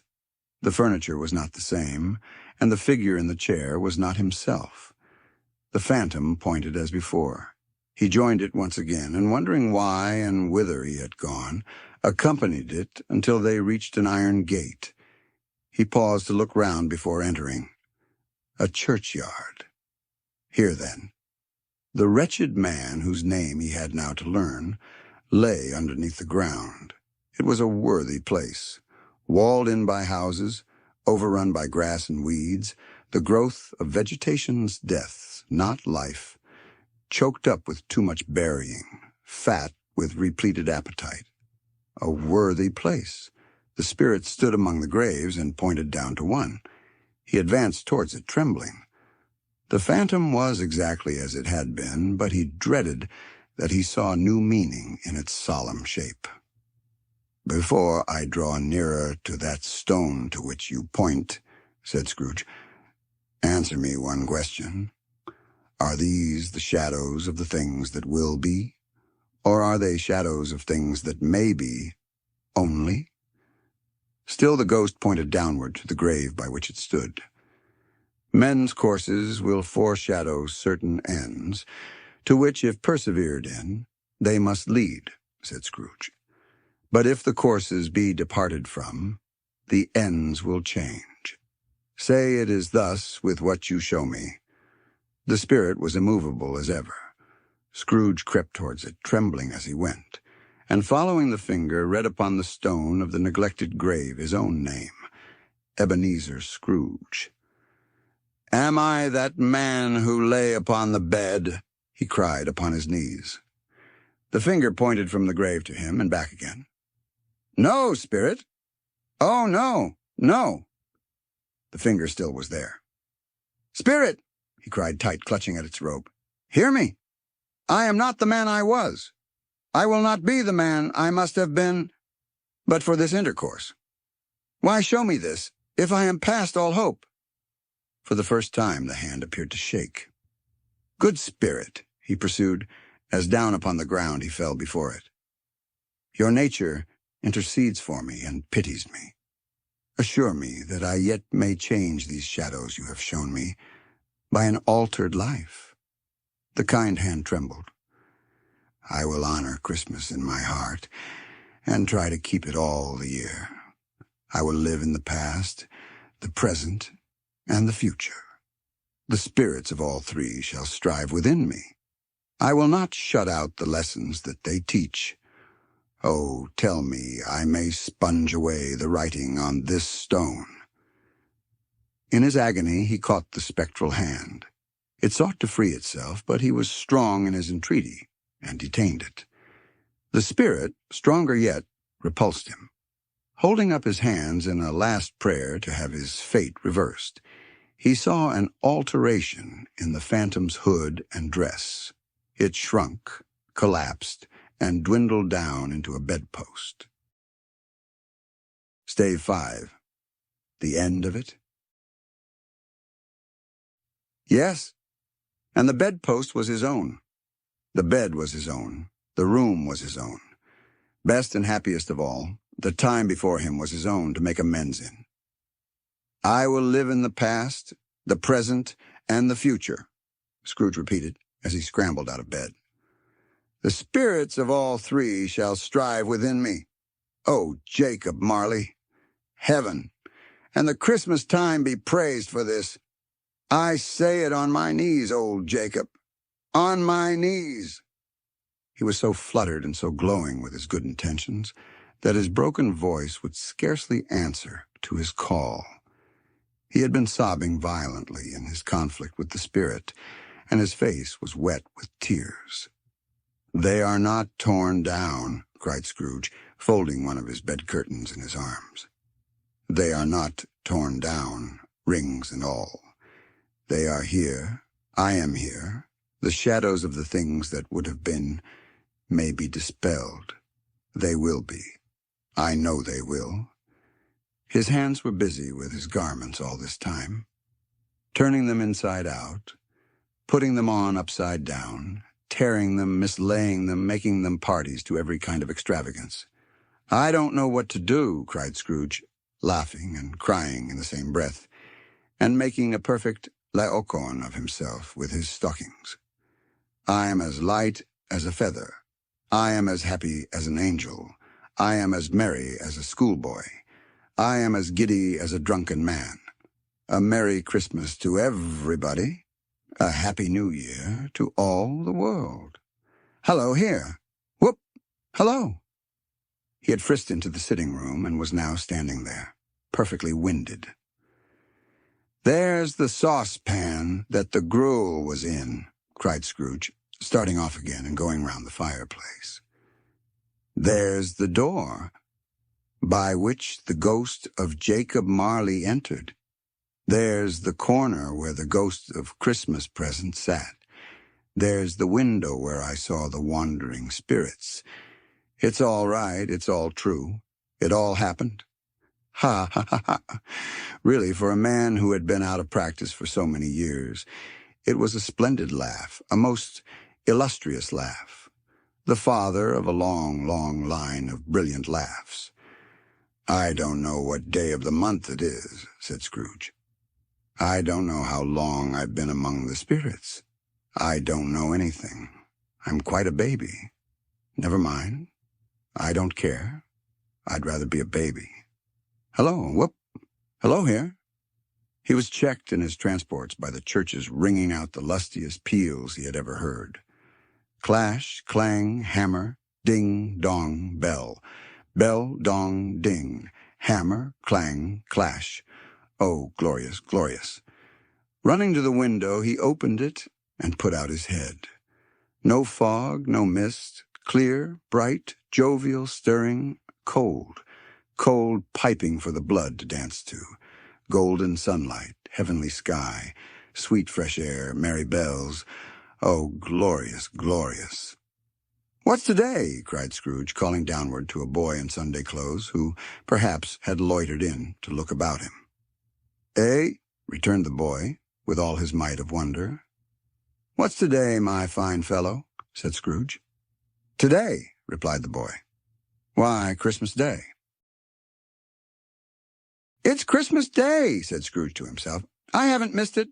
The spirits have done it all in one night. They can do anything they like. Of course they can. Of course they can. Hello, my fine fellow." "Hello," returned the boy. "Do you know the poulterers in the next street but one at the corner?" Scrooge inquired. "I should hope I did," replied the lad. "An intelligent boy," said Scrooge. "A remarkable boy. Do you know whether they've sold the prize turkey that was hanging up there?" "Not the little prize turkey, the big one." "What? The one as big as me?" returned the boy. "What a delightful boy," said Scrooge. "It's a pleasure to talk to him." "Yes, my buck." "It's hanging there now," replied the boy. "Is it?" said Scrooge. "Go and buy it." "Walker!" exclaimed the boy. "No, no," said Scrooge. "I am in earnest. Go and buy it and tell him to bring it here, that I may give them the direction where to take it. Come back with the man and I'll give you a shilling. Come back with him in less than 5 minutes, and I'll give you half a crown." The boy was off like a shot. He must have had a steady hand at a trigger who could have got a shot off half so fast. "I'll send it to Bob Cratchit's," whispered Scrooge, rubbing his hands and splitting with a laugh. "He shan't know who sends it. It's twice the size of Tiny Tim. Joe Miller never made such a joke as sending it to Bob's will be."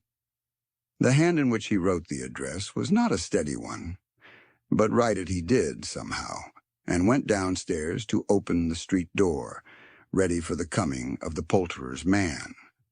As he stood there, waiting his arrival, the knocker caught his eye.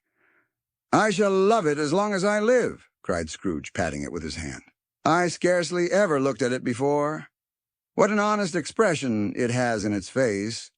It's a wonderful knocker. Here's the turkey. Hello, whoop! How are you? Merry Christmas." It was a turkey. He never could have stood upon his legs, that bird. He would have snapped 'em short off in a minute, like sticks of sealing wax. "Why? It's impossible to carry that to Camden Town," said Scrooge. "You must have a cab." The chuckle with which he said this, and the chuckle with which he paid for the turkey, and the chuckle with which he paid for the cab, and the chuckle with which he recompensed the boy, were only to be exceeded by the chuckle with which he sat down breathless in his chair again, and chuckled till he cried. Shaving was not an easy task, for his hand continued to shake very much, and shaving requires attention, even when you don't dance while you are at it. But if he had cut the end of his nose off, he would have put a piece of sticking plaster over it, and been quite satisfied. He dressed himself all in his best, and at last got out into the streets. The people were by this time pouring forth, as he had seen them with the ghost of Christmas present, and walking with his hands behind him, Scrooge regarded every one with a delighted smile. He looked so irresistibly pleasant, in a word, that 3 or 4 good-humored fellows said, "Good morning, sir. A Merry Christmas to ye." And Scrooge said often afterwards that of all the blithe sounds he had ever heard, those were the blithest in his ears. He had not gone far, when, coming on towards him, he beheld the portly gentleman who had walked into his counting-house the day before, and said, "Scrooge and Marley's, I believe." It sent a pang across his heart to think how this old gentleman would look upon him when they met, but he knew what path lay straight before him, and he took it. "My dear sir," said Scrooge, quickening his pace and taking the old gentleman by both his hands, "how do you do? I hope you succeeded yesterday. It was very kind of you. A Merry Christmas to you, sir. Mr. Scrooge?" "Yes," said Scrooge. "That is my name, and I fear it may not be pleasant to you. Allow me to ask your pardon, and will you have the goodness—" Here Scrooge whispered in his ear. "Lord bless me," cried the gentleman, as if his breath were taken away. "My dear Mr. Scrooge, are you serious?" "If you please," said Scrooge. "Not a farthing less. A great many back payments are included in it, I assure you. Will you do me that favor?" "My dear sir," said the other, shaking hands with him, "I don't know what to say to such munifi." "Don't say anything, please," retorted Scrooge. "Come and see me. Will you come and see me?" "I will," cried the old gentleman, and it was clear he meant to do it. "Thank ye," said Scrooge. "I'm much obliged to you. I thank you 50 times. Bless you." He went to church and walked about the streets and watched the people hurrying to and fro, and patted children on the head, and questioned beggars, and looked down into the kitchens of houses and up to the windows, and found that everything could yield him pleasure. He had never dreamed that any walk, that anything, could give him so much happiness. In the afternoon he turned his steps towards his nephew's house. He passed the door a dozen times before he had the courage to go up and knock. But he made a dash and did it. "Is your master at home, my dear?" said Scrooge to the girl. "Nice girl. Very." "Yes, sir." "Where is he, my love?" said Scrooge. "He's in the dining room, sir, along with mistress. I'll show you upstairs, if you please." "Thank ye." "He knows me," said Scrooge, with his hand already on the dining room lock. "I'll go in here, my dear."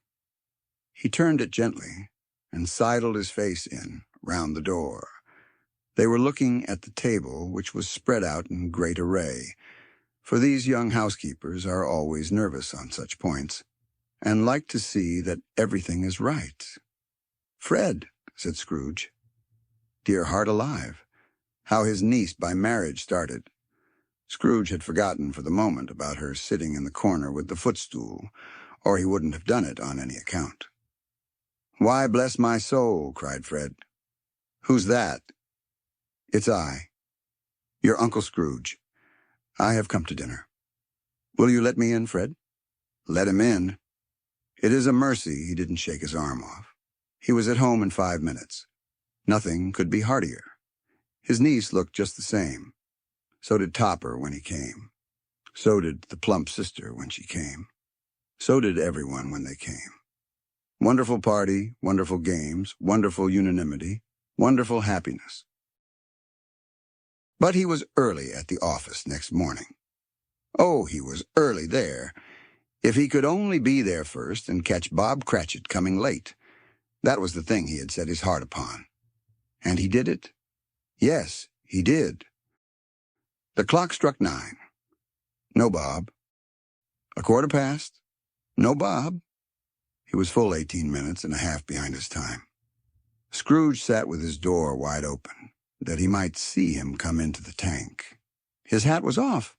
Before he opened the door, his comforter, too. He was on his stool in a jiffy, driving away with his pen, as if he were trying to overtake 9 o'clock. "Hello," growled Scrooge in his accustomed voice, as near as he could feign it. "What do you mean by coming here at this time of day?" "I am very sorry, sir," said Bob. "I am behind my time." "You are?"